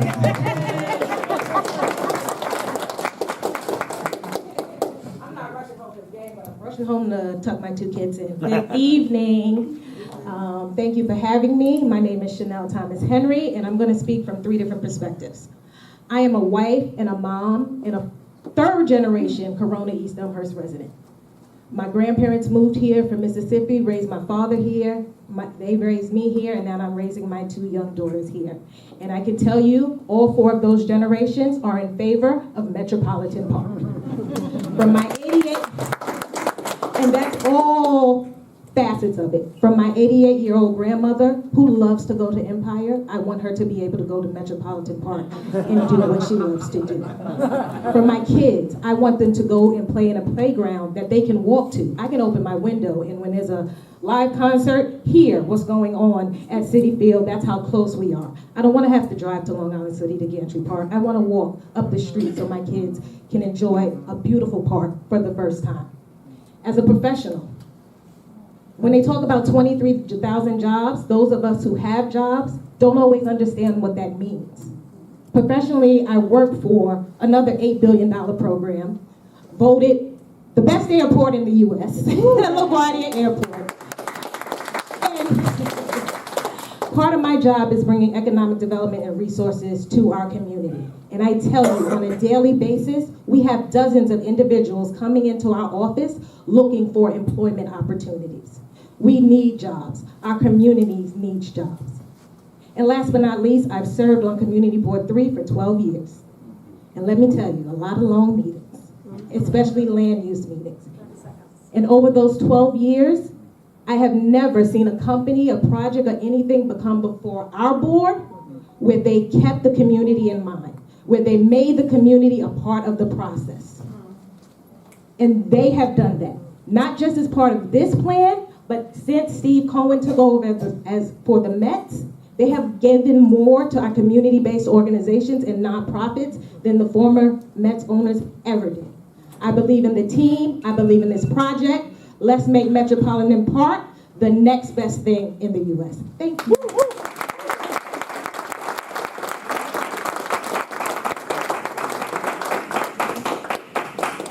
Now we know why she went later. Yeah, she's a good closer. We actually got 2 written statements to read tonight. The first is sort of short, not necessarily so sweet. It is from Barry Glover. He lives in our community. He said, not 1 square inch of the People's Park should be taken for a $3.7 million mixed-use development, including a gaming facility, music hall, hotel, convention space, parking, and other amenities in Flushing Meadow, Corona Park, Queens. If the city wants the revenues from such a development, it should be built over the MTA yard south of the Willow Lake. Okay, so that was from Barry Glover. He's a member of our community. And finally, we have a written statement from our former city council member, current district leader in this neighborhood, Karen Koslowitz. So I will read this for her. I'm sorry, I will not have her forceful tone. I will do my best. I mean, okay.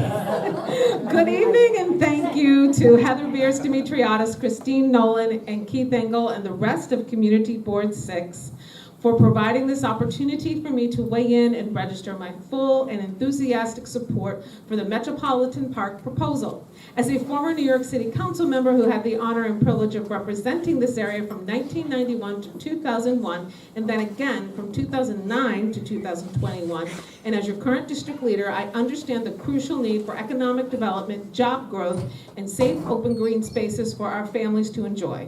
As a community and as a borough, we are being presented with a well-thought-out, community input-driven, generational opportunity to transform the 50 acres of vacant asphalt parking lots surrounding City Field into a thriving sports and entertainment park. Make no mistake about it, and I can hear her as I say that.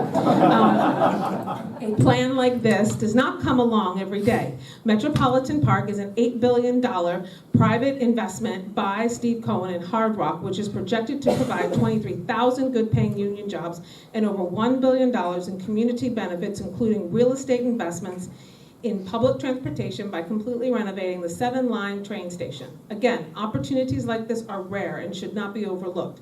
While I've mentioned the community input piece, I want to reiterate its crucial role throughout this process. My years of community involvement have taught me that successful projects rely on authentic engagement and feedback from the community. Every part of this project has been created with a Queens First mentality. The whole proposal reflects Queens residents' input for the site, a 20-acre park, 5 acres of athletic fields, a Taste of Queens food hall for local vendors and areas for public meeting and event space. There is even a hiring preference for Queens residents. As a former council member with a lot of experience working with not-for-profits, I understand the essential role these organizations play in meeting community needs where government efforts may fall short. I also recognize the challenges nonprofits face in securing the space and financial resources necessary to deliver these vital services, and this project aims to address exactly that. This project will provide a $163 million community impact fund that will provide support to our local nonprofit organizations. The area around Citi Field lays dormant for 6 months a year. Metropolitan Park is poised to lead the way in making this site a 365-day-a-year destination and a powerful economic engine for the borough of Queens. Please join me in ensuring Metropolitan Park becomes a reality, a truly once-in-a-lifetime opportunity to realize a community-first vision for Queens. Sincerely, Karen Koslowitz.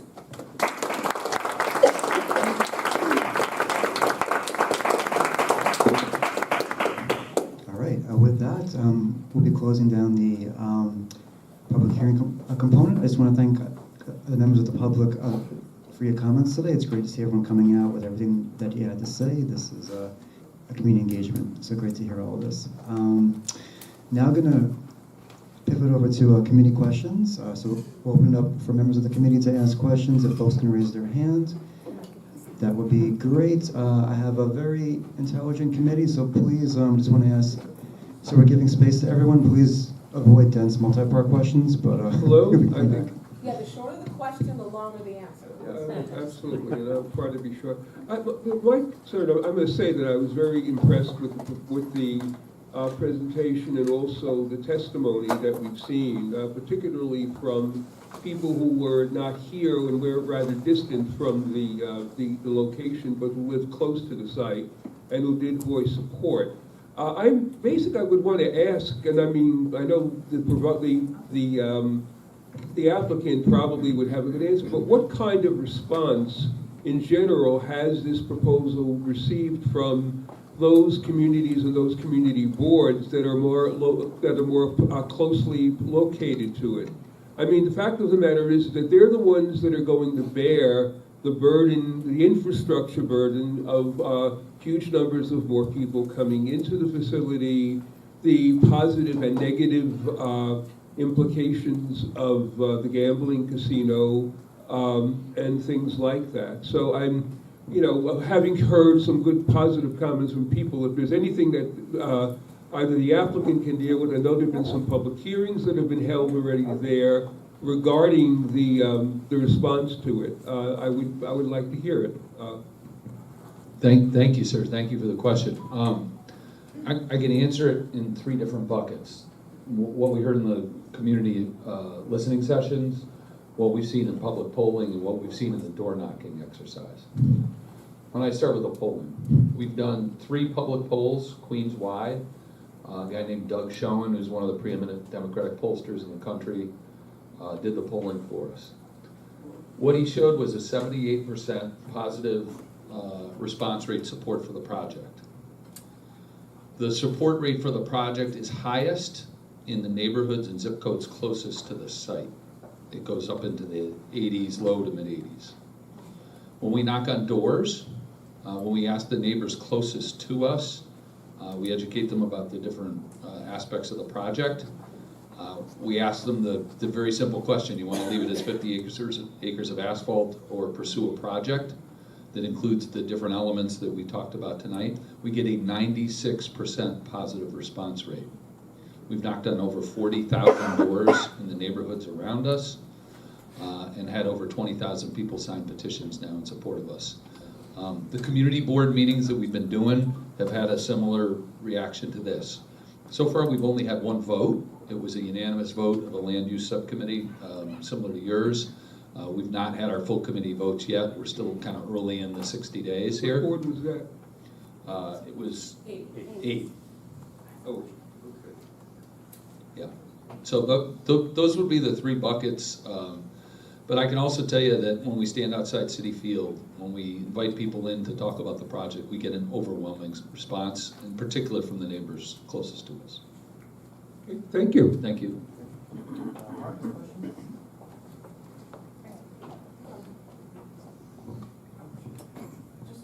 Hi, Sully.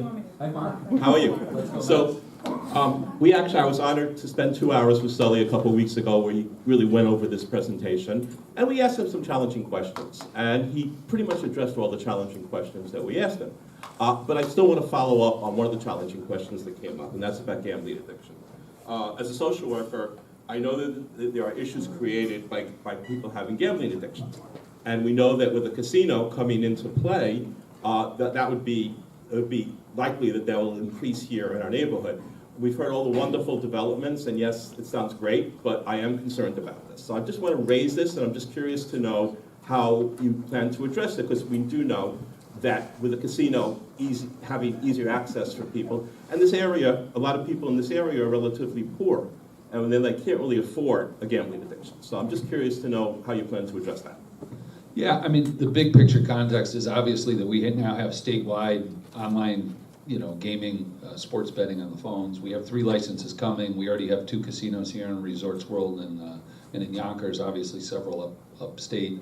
We got buses going 24 hours a day out of the neighborhoods around us, going to Foxwoods, Mohegan Sun, Atlantic City. So gaming is here. I think one of the questions is New York State, New York City, and in particular Queens going to economically benefit from it or not? But the question you asked about responsible gaming was important to us, and it was one of the drivers of the partnership that we signed with Hard Rock. We're lucky to have the gentleman who runs all responsible gaming for Hard Rock globally here, who trains all of the employees around the world for the company. I'd love to have him answer the question, and then if there's any follow-up, happy to help. This is Paul. Hello, thank you. Great to be here with you. One of the things, and there are probably a number of people here who recall the 90s and early 2000s when casinos were expanding across the country. One of the things that has happened in the casino industry in the last 20 years is that we now understand the role that we need to play to support and prevent problem gambling from happening and support people who experience problems. It's going to happen. Gambling is an activity that has harm, and we know that. What can you do? What separates companies that do a good job at approaching this and those who don't is investing in the culture of the company. Hard Rock invests a lot in our culture, whether it's guest experiences, whether it's community engagement.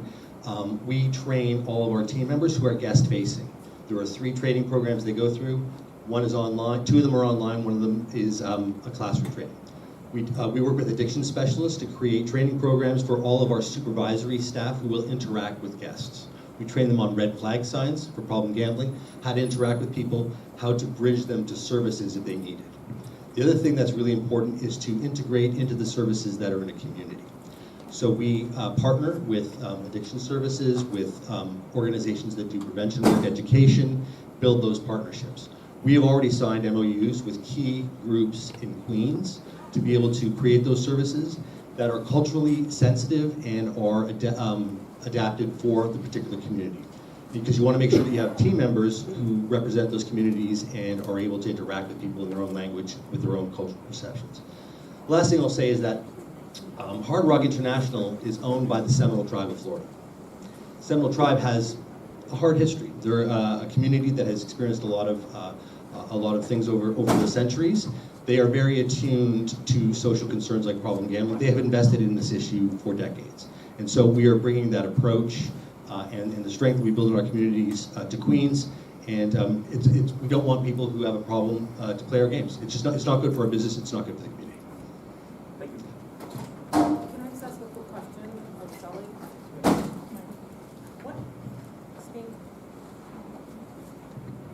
What happens to the zoning once, let's say, God forbid, you don't get the casino license. What happens to the zoning? Should the zoning go through? The ULURP goes through. What happens with the zoning once it's done? Does it stick or does it go? It goes away.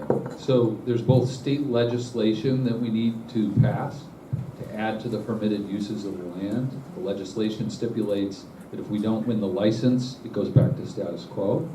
And the zoning actions that we're asking you to take, if we don't get the license, same thing, it goes back to the status quo. So this will be a parking lot for the next 81 years if we can't figure out how to get something done here. So the zoning actions go back to the status quo.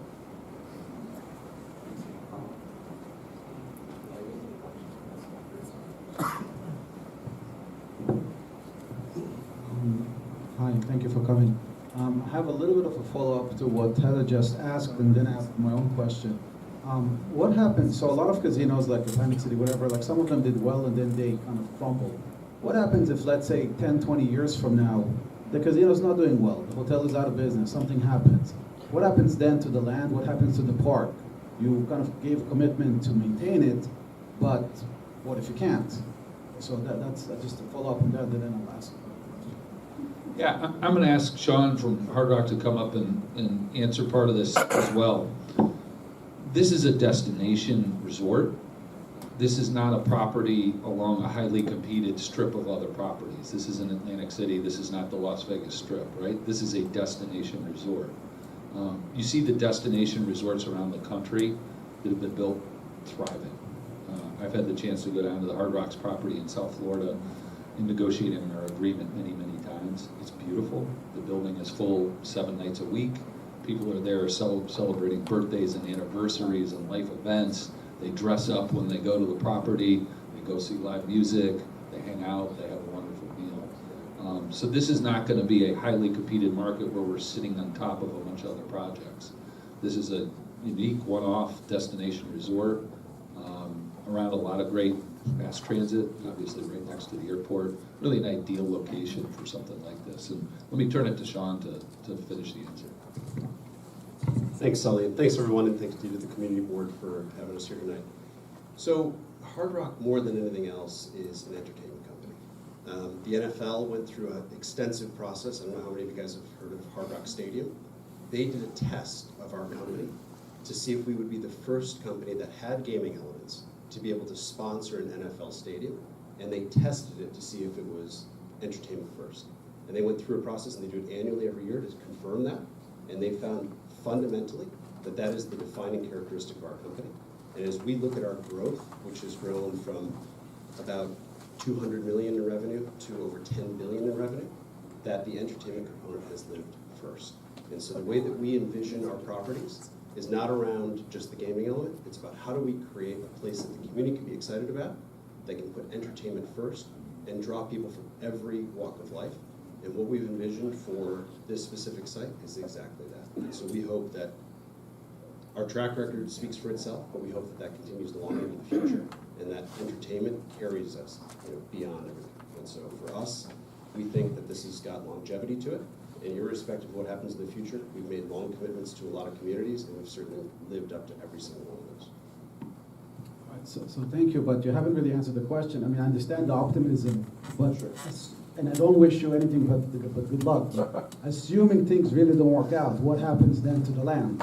Does the zoning change, or like it's permanently belonging now? This is and remains New York City public land. We have a long-term lease. We control the site through a long-term lease for the next 81 years. We have requirements for the city in terms of what we need to do there, right? In terms of maintaining the parking, sharing parking revenue with the city, all those things. I can tell you my boss is interested in building something beautiful that he can be proud of, that he can take his friends to, the community can be proud of, the Mets fans can be proud of. That's why we're offering to maintain the park long-term. We can't afford the park not to be beautiful. It has to be safe or people won't come here. So you've seen us make incredible investments in Citi Field in the short 4 years that we've owned the team. We're continuing to make those investments. We're investing in the Flushing Meadows Corona Park. We're using the field team that does Citi Field to help redo Little League fields, and using the Amazing Nuts Foundation to fund those improvements to the park. So we're not only investing in City Fields, this new project, but also the areas around us. And I'm lucky to work for a guy who has the resources to do that, and he wants it to be safe, he wants it to be beautiful, and he wants to win the World Series. So he's all in, we're all in as a team, our partner's all in, and so you have our commitment long-term to make this project successful. Thank you. And now to my very short question. You've had over 1,000 meetings. What were like the top 2 or 3 concerns that people have voiced that were not addressed yet tonight? And how are you planning to address those concerns? Thank you. Yeah, I would say 96, 97% of the things that we heard in these listening sessions, in these one-on-one meetings, we've been able to incorporate in the design of the project, and it's amazing the way Greg and his team were able to take all this input, and there was a lot of it, and pull it into a project. There's some things that didn't fit. There's only so much land. Somebody wanted a rodeo, we don't have room for a rodeo. Somebody wanted a nursing home, we don't have a room for a nursing home. Somebody wanted an ice skating rink, there's one across the street from us in the park. We didn't want to compete with things that were already in the Flushing Meadows Corona Park. We wanted to be additive, right?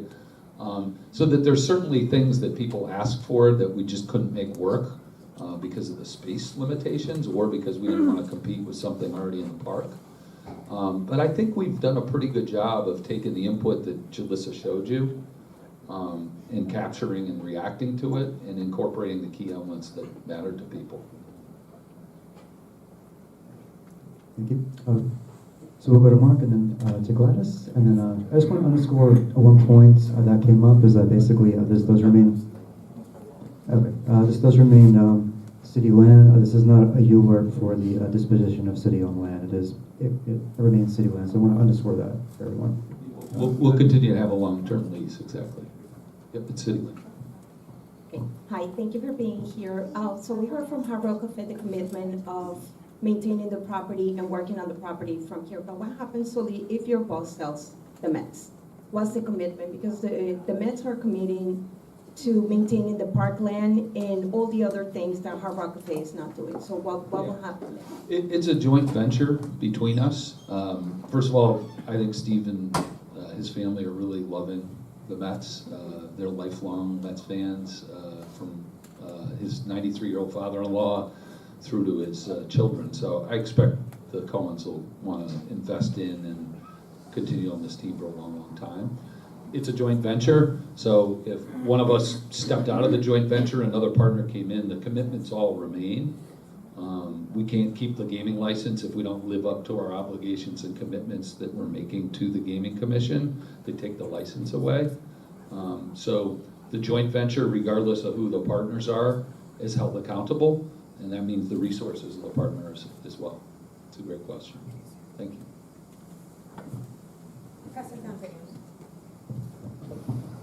Hi.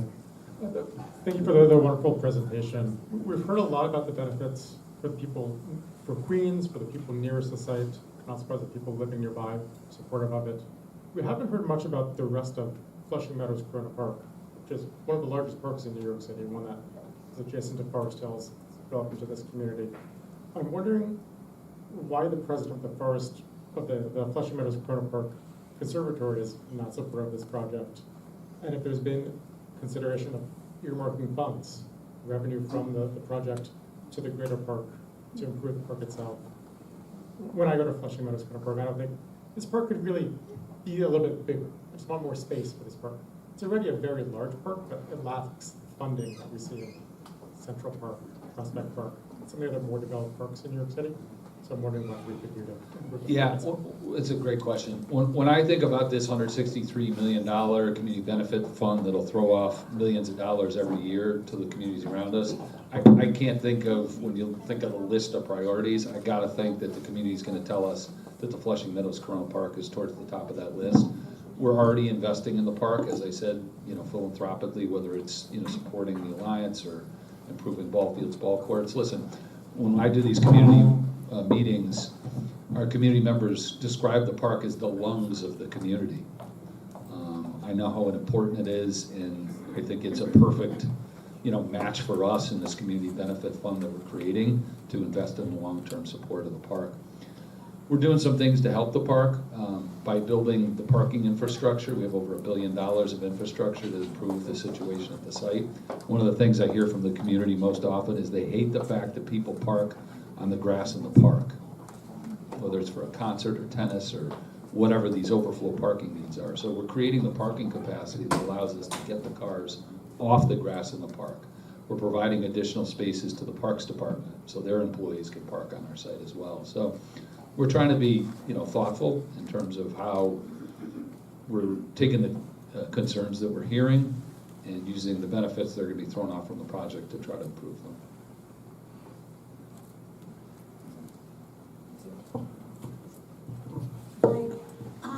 I just want to follow up the question, this concern about Flushing Meadow Park.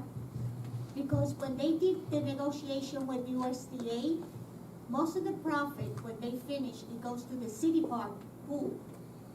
Very little comes back to Flushing Meadow Park, that the grass gets damaged, all those things that people abuse of the park. Are you going to try to do some negotiation with the city park, with the pool, that most of the revenues are stayed in Flushing Meadow Park and Queens? They stay more in the borough of Queens. Yeah, so our community benefit fund is entirely focused on Queens. And we're gonna have a, group with Queens, representatives tell us every year what the priorities are. What I found is just in the 4 years that we've owned the team, every year the priorities change in terms of the philanthropic giving. This project has been, supportive of the local communities, nonprofits around us. The Amazing Mets Foundation has been supportive. The Stephen Alexander Cohen Foundation has been supportive. And every year those needs and priorities change. And so we want to be able to be adapting as time goes on to whatever, in any given, month or year, the community is telling us where these funds should go. But to your question, the funds remain in Queens, they remain local, and we're going to get advice from the community in terms of where those funds should go on a regular basis. Yeah. Yeah, just wanted to follow up on a question I asked earlier about the gambling. It's great that you're going to build a culture within the gambling world. My question is, if you identify a person who is a problem gambler, what are you going to do with them? Are you building networks within our neighborhood so you can refer people if they need follow-up care? Yes, so we have signed up local, on-the-ground addiction services partners. Elm Corps is one of them. We have Asian community partners as well, so that what we want to be able to do is provide culturally competent services in multiple languages. So we have partners on the ground that can provide services in English, Spanish, Korean, Mandarin, but also with people from the neighborhoods around us, from Flushing, from East Elmhurst, Corona, that do this work every day. It's not just for our guests, it's also for our employees. We know that there's a certain percentage of our population that has drug and alcohol addiction issues, gambling addiction issues, and so we need to be providing these services not just for guests that need help, but also our employees. And so that's what these local community service partners, we're going to fund them to do the work. Paul does the training globally for the company. He's going to train them how to do it, train our frontline employees how to identify people that need that help, and then we have the partners in the community to do it. I just think so. I'm sorry, but we just put up. These are 3 partners. We have a couple more that we're currently talking to as well. But these are 3 that we've already signed agreements with to help us on the ground. So again, I've been a social worker for 40 years, yes. And being in that field, constantly underfunded. Now, if you're going to develop more referrals, I'm hoping whether the Mets, I know you've already supported CBOs, but that's something to keep in mind, because if there is an increase, then it would be great if some of these organizations, and I can tell you, working for not-for-profits, budgets are stretched tight. We know the city is not great at reimbursing, so I'm just putting it out there. Yeah, Mark, we're not counting on the city to provide the funding for this work. We're providing it. We've committed to these organizations. We signed MOUs to them. If they got a bunch of people coming, we're going to provide the funding to take care of them. So it's on us. Good, absolutely. Did you have anything to add, Paul? If I can, I'll flesh out what these relationships are. In fact, we have someone from an organization, she's left, I think, but who's one of these signatories. So what do we do and what can we bring as a company in this space? The MOUs we've signed with these organizations have four main components to them. One is research. What's the state of gambling prevalence and activity and problem gambling prevalence that is already in Queens? These organizations, we can work with them to understand at a community level what's going on. Then we use that research to help us build our programming. We do joint education programming, joint programming to promote health services. You're in social services, you know that promoting them and making sure that your audience is aware of what's available effectively is very important. We do that together with these organizations. Thirdly, they help us build our training programs. The training programs that we deliver currently are co-created with addictions experts, including local organizations. That's critical, right? Because you can't speak to a community unless they're helping you. So we will bring them in and they will help us train our staff. Thirdly, there is something called self-exclusion. So in casino gaming, if you have, what can you do? So an employee sees that you are showing signs of a gambling addiction. We go over, have a conversation. If the person is open to receiving information to get help, we will give them a referral to a service that is appropriate for what they need and what they say that they want. There's also something called self-exclusion, which is a voluntary banning. The person bans themselves from the casino. That's most effective when you can do it in conjunction with local community services. So those elements are all in the MOUs that we've signed with them, and we're providing the funding for all of that. We can do that as a company. It builds and supplements whatever the state and city chooses to do. Happy to talk to you further about this later on. That's great. Thank you very much. Hi, thank you. Thank you for the presentation. It's an exciting project, and there's a lot of benefits to the community. And my concern is, I don't know. The question is, do you have any concerns of maybe families or small businesses getting priced out of the community, as you want to turn it into like a tourist attraction? So I imagine there's going to be other more competitive businesses wanting to come to the neighborhood. So do you have any concerns of people being priced out? I mean, we've heard the opposite from our local small businesses. Our local small businesses, our vendors on Roosevelt Avenue, our local restaurants, our small businesses in the neighborhood, they don't need to watch the Mets games to know when a game is being played, because they feel the foot traffic. They see it. These people are showing up at their food cart, they're showing up in the restaurants, they're showing up in their bars, whatever the service business is. So the local small businesses in the areas around us tell us they feel the economic impact whenever we have a game. The problem is it's only 81 days a year. It's a black hole in the winter. And so the opportunity for us, we're going to need over 90 local vendors to support this project. Think about the local florists that have to put the flowers on the tables in all the conference and meeting rooms, the local laundromats washing sheets and towels. So there's a huge list of local vendors that we're going to need to support the project. So it's a symbiotic relationship. And I think we're going to be above and beyond that symbiotic relationship with this Unity program. You got somebody that maybe they're flying into LaGuardia to come to tennis for a couple days. They want to explore the neighborhood. To be able to have that information in your hotel room, on your desk. Here's a great place to go do karaoke tonight. Here's a great place to go get whatever great type of ethnic cuisine they might be interested in. Here's the information on where it is, and you can go swipe your card, and it's going to cost you $1 out of your pocket. You're going to use the points that you earned by coming to stay with us.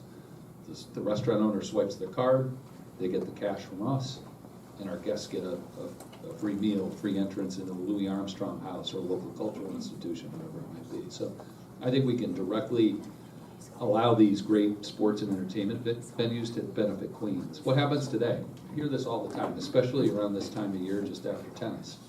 Sully, all these people from all over the world, they fly into LaGuardia, they take a black car into Manhattan. They go to bars and restaurants and theater and concerts in Manhattan. They take a black car into Queens to come see the sports event. As soon as the event's over, they get back in the black car, we get a bunch more traffic, and they go back and spend more money in Manhattan.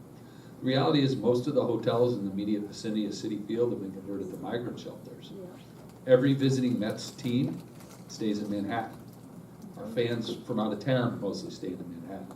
Most of the tennis fans are staying in Manhattan. So the opportunity to be able to have all those people stay on our site, right next to Citi Field, tennis, and soccer, right next to LaGuardia, and have us be able to economically benefit, have our small businesses economically benefit, and not have all that benefit go to Manhattan, I've gotten a very, very positive response on. It's a great question.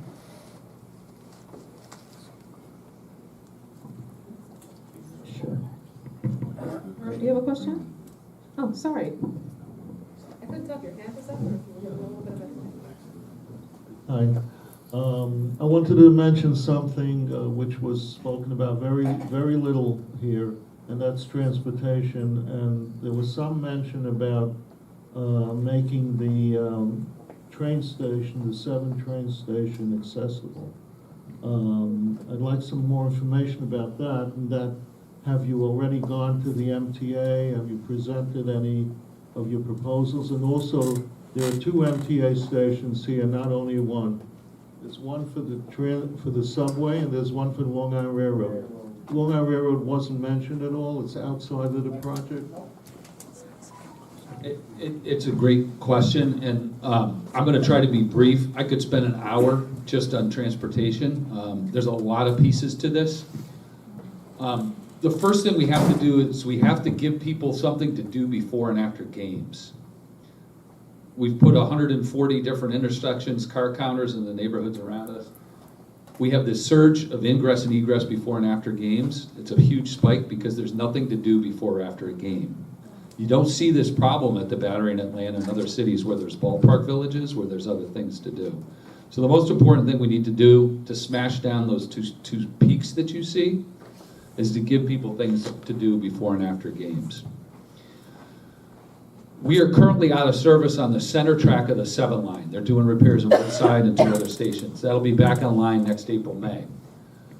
The Mets Express, that center track, is really important at taking pressure off of local trains and allowing people to get to Manhattan.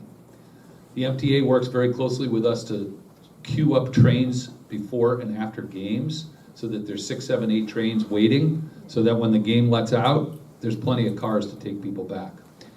With the improvements at Grand Central, we now have the ability to get people, our fans, on the Long Island Railroad to Manhattan in 18 minutes. And it's a great experience.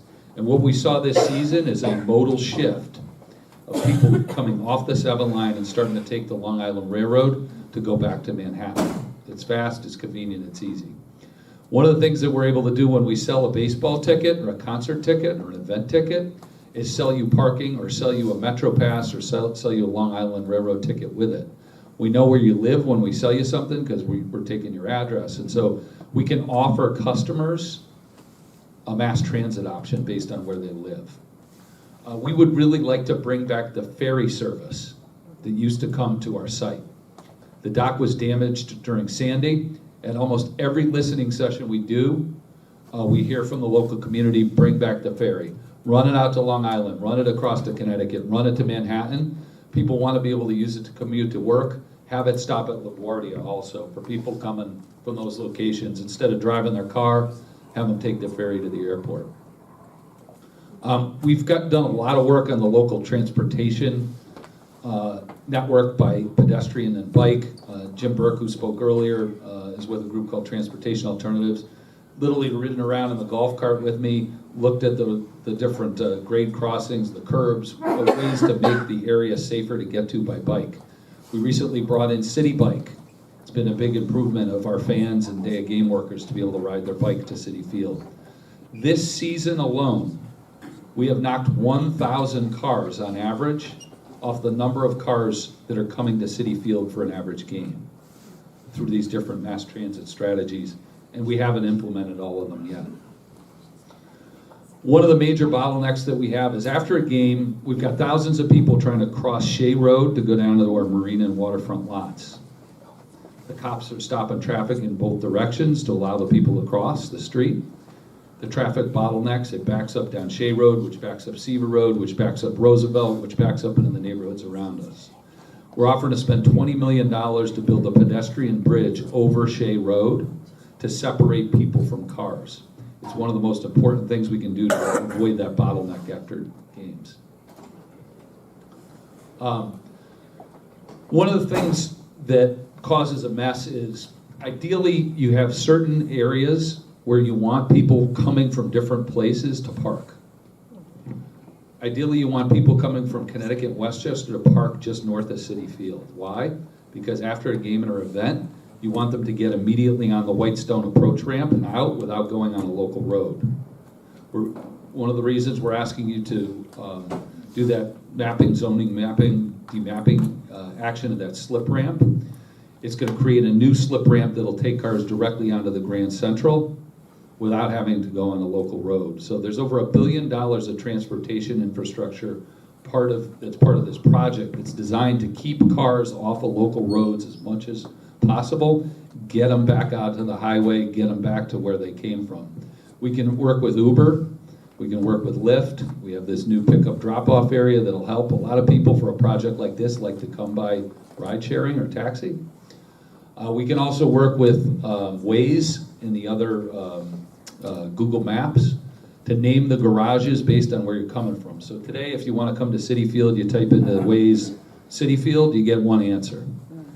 We're going to give you 4 options. So it's a Connecticut Westchester garage, it's a New Jersey garage, it's a Manhattan garage, so that when you're coming to our site, you know where to park, so that after the event, you can get out in the quickest, most efficient route possible.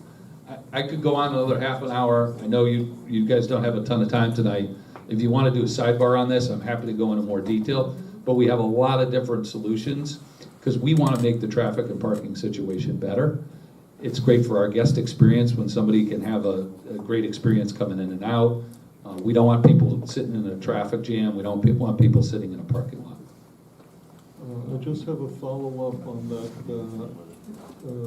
point about the subway station. You mentioned on your screen here elevators and ramps. Was those already worked out on what's going to be provided in order to make the station accessible? It has. So we're working with another architectural firm called STD that does this type of work. They work with there's a division of the MTA that works with developers. So when you're building a new skyscraper in Manhattan and you have to redo the subway station underneath, it's the division that works with the developers in these public-private partnerships. So we have to work with MTA specifications. It's the world's most expensive elevators.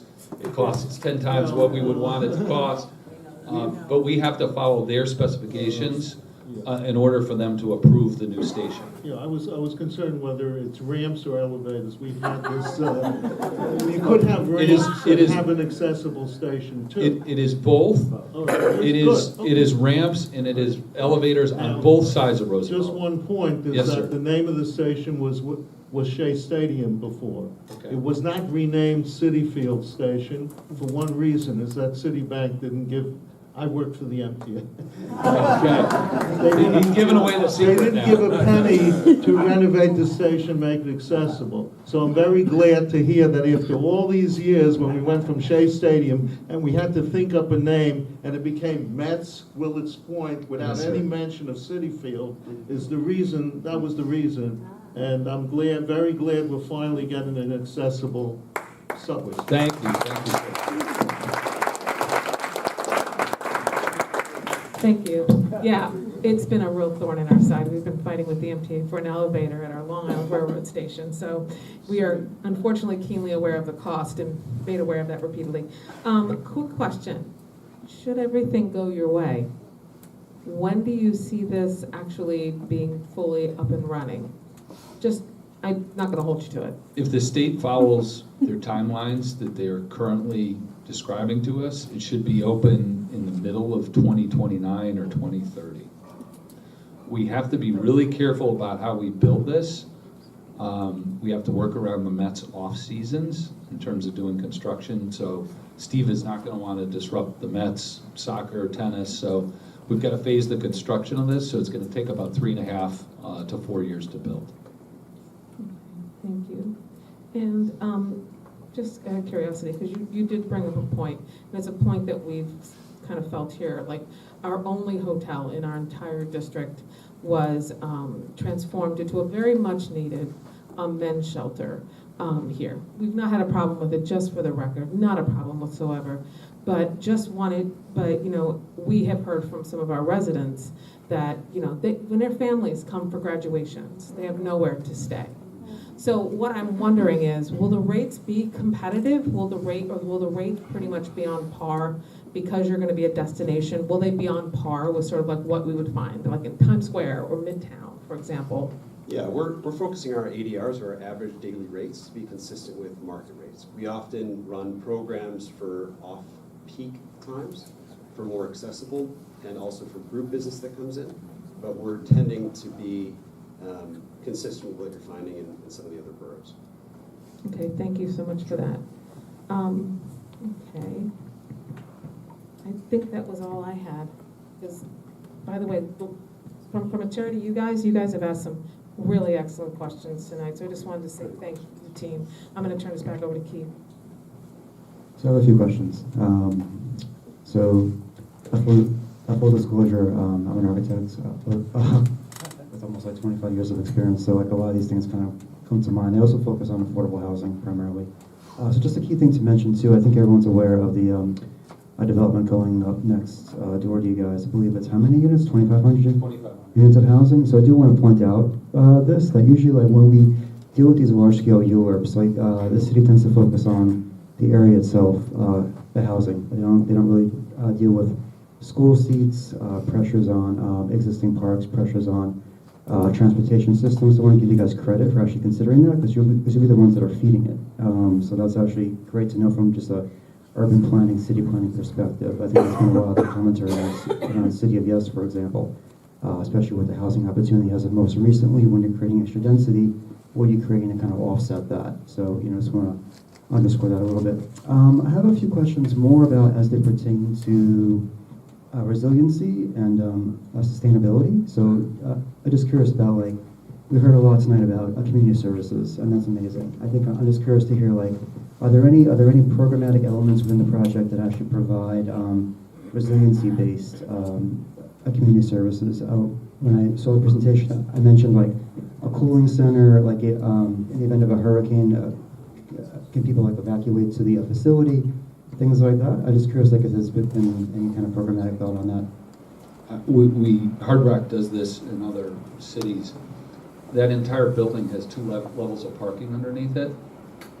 It's an ideal place for that kind of shelter in place, if there's a big storm coming. So, Yeah, maybe just a few things. So, I'm sure you guys have seen all the hurricanes that have rolled through Florida in the last few months. In every single one of those circumstances, we become a shelter for immense numbers of people, not only from our community, but also our employees. So when we just had the recent hit that went into Tampa, our meeting and event space turned into thousands of beds that we converted for cots. And we also became, when you saw the roof got torn off the stadium, which was originally where they were having all the emergency services stationed, they called us and they actually came to our location. And so in many of these circumstances, we pre-plan. We pull every resource we can together. Often we have our own police department and we have our own fire department. They all come in and we become the basis for community support for a lot of these places. And we've designed the facility with SHOP's help to not only raise 2 levels above the flood zone, but all the rest of the services that we provide throughout would be resilient in that circumstance. We think that's a major benefit for the community. And we also have major generator systems. So our places keep going, and we also have a lot of food. So people can eat, they can have a safe place to be, and it's consistently been, one of the hallmarks of Hard Rock down in Florida. That's great to hear. Thank you. And one follow-up question that I have, I just want to hear like a little bit about, just in terms of like any sustainability programs that the buildings or the development might be going for. Basically, I'm thinking of like, and this is a very key project. It is an exemplar. For me, it's almost like on the level of like a Cornell Tech when I came into the city, and how that development kind of pushed sustainability in certain respects. I'm curious what you guys had in mind in terms of like sustainability programs. Is it LEED? Is it Passive House? Are the things that are being considered to kind of like raise the bar on some of these things? Just curious. Yeah, we're sorry.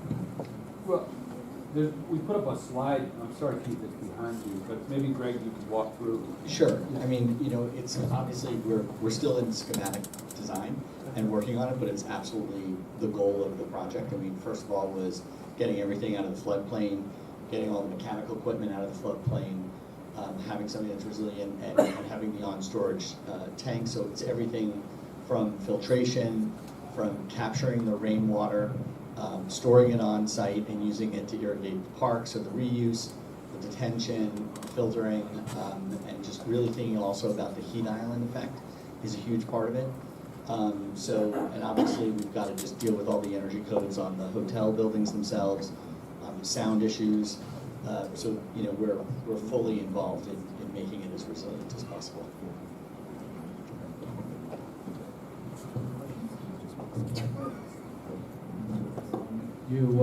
So it's just in terms of background, so all the volunteer work I do has a lot to do with education, with Board of Education, I was in the city-wide council for high schools, things like that. You mentioned building 2,500 units. I'm assuming families with children will live there. That's next door at Willits.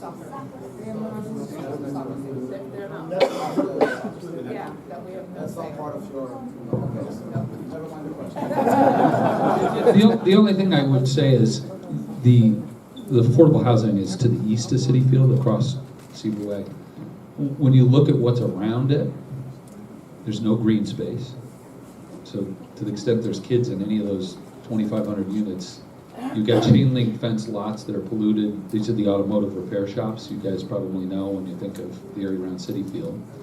And it's also a food desert.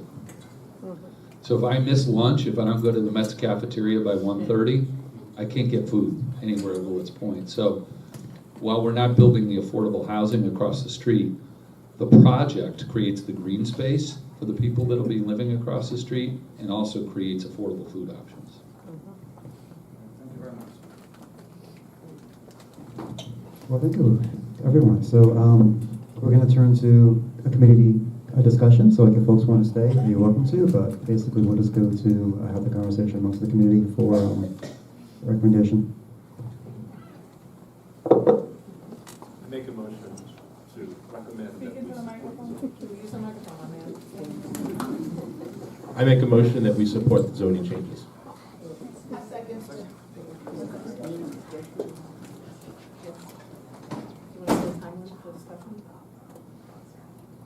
Can we do like a 5-minute discussion? Yeah. Does that work? Okay, give the microphone to John. I will try to be quick. Frankly, I must say that I came into this hearing being tentatively in the negative. Basically, I do have concerns regarding some of the negative aspects of the casino, and the casino as a long-term revenue producer, which in many instances has been problematic. Also, I am concerned that that we are sensitive to the needs of the people who live closest to the area. And I was very impressed that at least 4 or 5 speakers who live close were supportive, and I would hope that that would be dealt with. I would basically tentatively support this at the current time, and I would go on, but I think there are a few conditions that we need to deal with. One of them is that I do think we need to listen to, and since hopefully by the time we meet we have our vote, that we would get a sense of what the particularly community boards 4, 7, and 3 are basically coming, and be sensitive to some of the concerns that they may raise. They're the ones that are going to bear the brunt of the infrastructure, and I think that's another matter. The other situation here is I think we have to be very, very insistent on demanding that the funds that are committed to the park, to the fund, actually go to the park and are responsive to specific community priorities that we, our boards, other community organizations, and especially the Conservancy of the Forest Meadows Park raises. I think that if it is responsive, a number of the concerns will be, that they raised in the testimony may be mitigated. And I think that's important. I mean, one item that I would just deal with that came out was that the Parks Department said that they may have to destroy or not be able to preserve murals from the 64 World's Fair. If a commitment can be made, say, to provide money to help preserve it and maybe put it in the Queens Museum, that might be one. So, but in any event, I would like to also agree with supporting, but also with the conditions that we get a very ironclad commitment for community, that the fund really be responsive to community priorities, and also basically make our proposal tentative enough so that when we do know some of the concerns raised by the community boards closer to the actual site, that we'd be willing to consider and perhaps be responsive to them. And with that, I don't know if that would be a friendly amendment to that. I would like to also speak in support. Thank you. Well, that goes then to Mark. Mark, do you accept John's amendment? So I am not clear what John's amendment is to ensure that the funds mentioned within the community fund are basically used to fund community projects, used to fund projects at the community itself, not just that are deemed by the organization as community projects, but are seen from the community as necessary community projects. Like, for example, we know that there's a lot of flooding when it rains in Flushing Meadow Park. Maybe the community would want that resolved, for example. And then, John, did you also want to include in that friend? So far I hear to have Yes. in the community. What else? Then you also, did you want to add a condition that we hear back from boards 4, 7, and 3? Yes. The challenge with that, John, is that they're on different schedules, and so their board's final decisions, some of them I think are after hours, and that's going to be a hard nut for them to crack. Well, to the extent possible. So would the committee's recommendations suffice? Yes, I would say.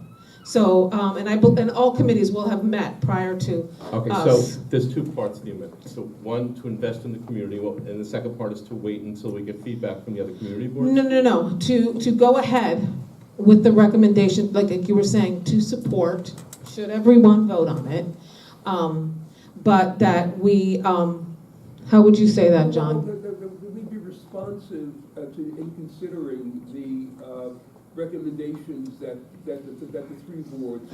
I think that's the tricky part, because being responsive would mean that this committee would have to meet again once they've met to then readjust the recommendation. I would say that this could possibly be in the form of an amendment that could be considered at our November meeting, for example. Okay, discussion time is over. So, all right, so it's just so what are we saying? So basically, what John is proposing in his amendment is that two things. That we ensure that the pool of money that is being designated for community projects be actual community projects that the community suggests or selects. And then the other would be to sort of, I don't know how. Okay, 1 second. Let's let the district manager have a speak. Effie, could you hand her the microphone, please? So, John, if I'm understanding you correctly, we don't need to include this in our committee recommendation because our committee recommendation is not binding. So we're recommending this to the community board. So at that point on November 13th, if we were able to get some of the committee recommendations, if you feel differently about the committee recommendation at that point, you can raise that at the community board meeting. Is that correct? Well, that's why you're district manager.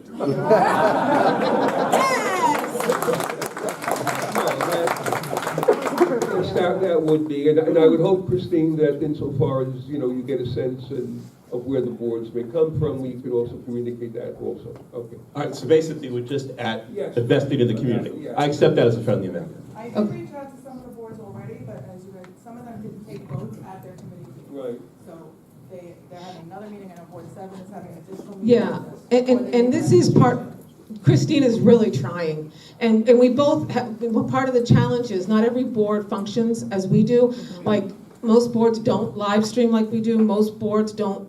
We have to kind of chase down some of the meeting details that we keep on our site. So we're trying our best, and hopefully we'll have a good idea come our meeting in November.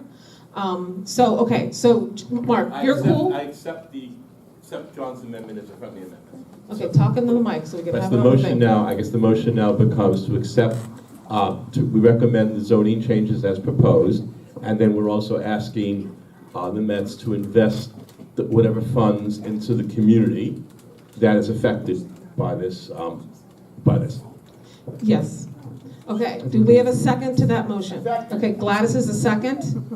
Sorry, she beat you, Howie. You know, you're usually like my quick whip over there. Yeah, I like you so much. Oh, thank you. All right, so we have a second. Do you want to do a voice vote? All in favor? No, hold on. John. I think we should have a. Roll call? Of each committee, yeah, I would Alright. recommend that we. We'll do a roll call vote. Do you have That's the fine, names? Jim. That's fine. Do you have the names? I do. So I have them here if you need it. Okay. Okay, he's got it. All right, just bear with me.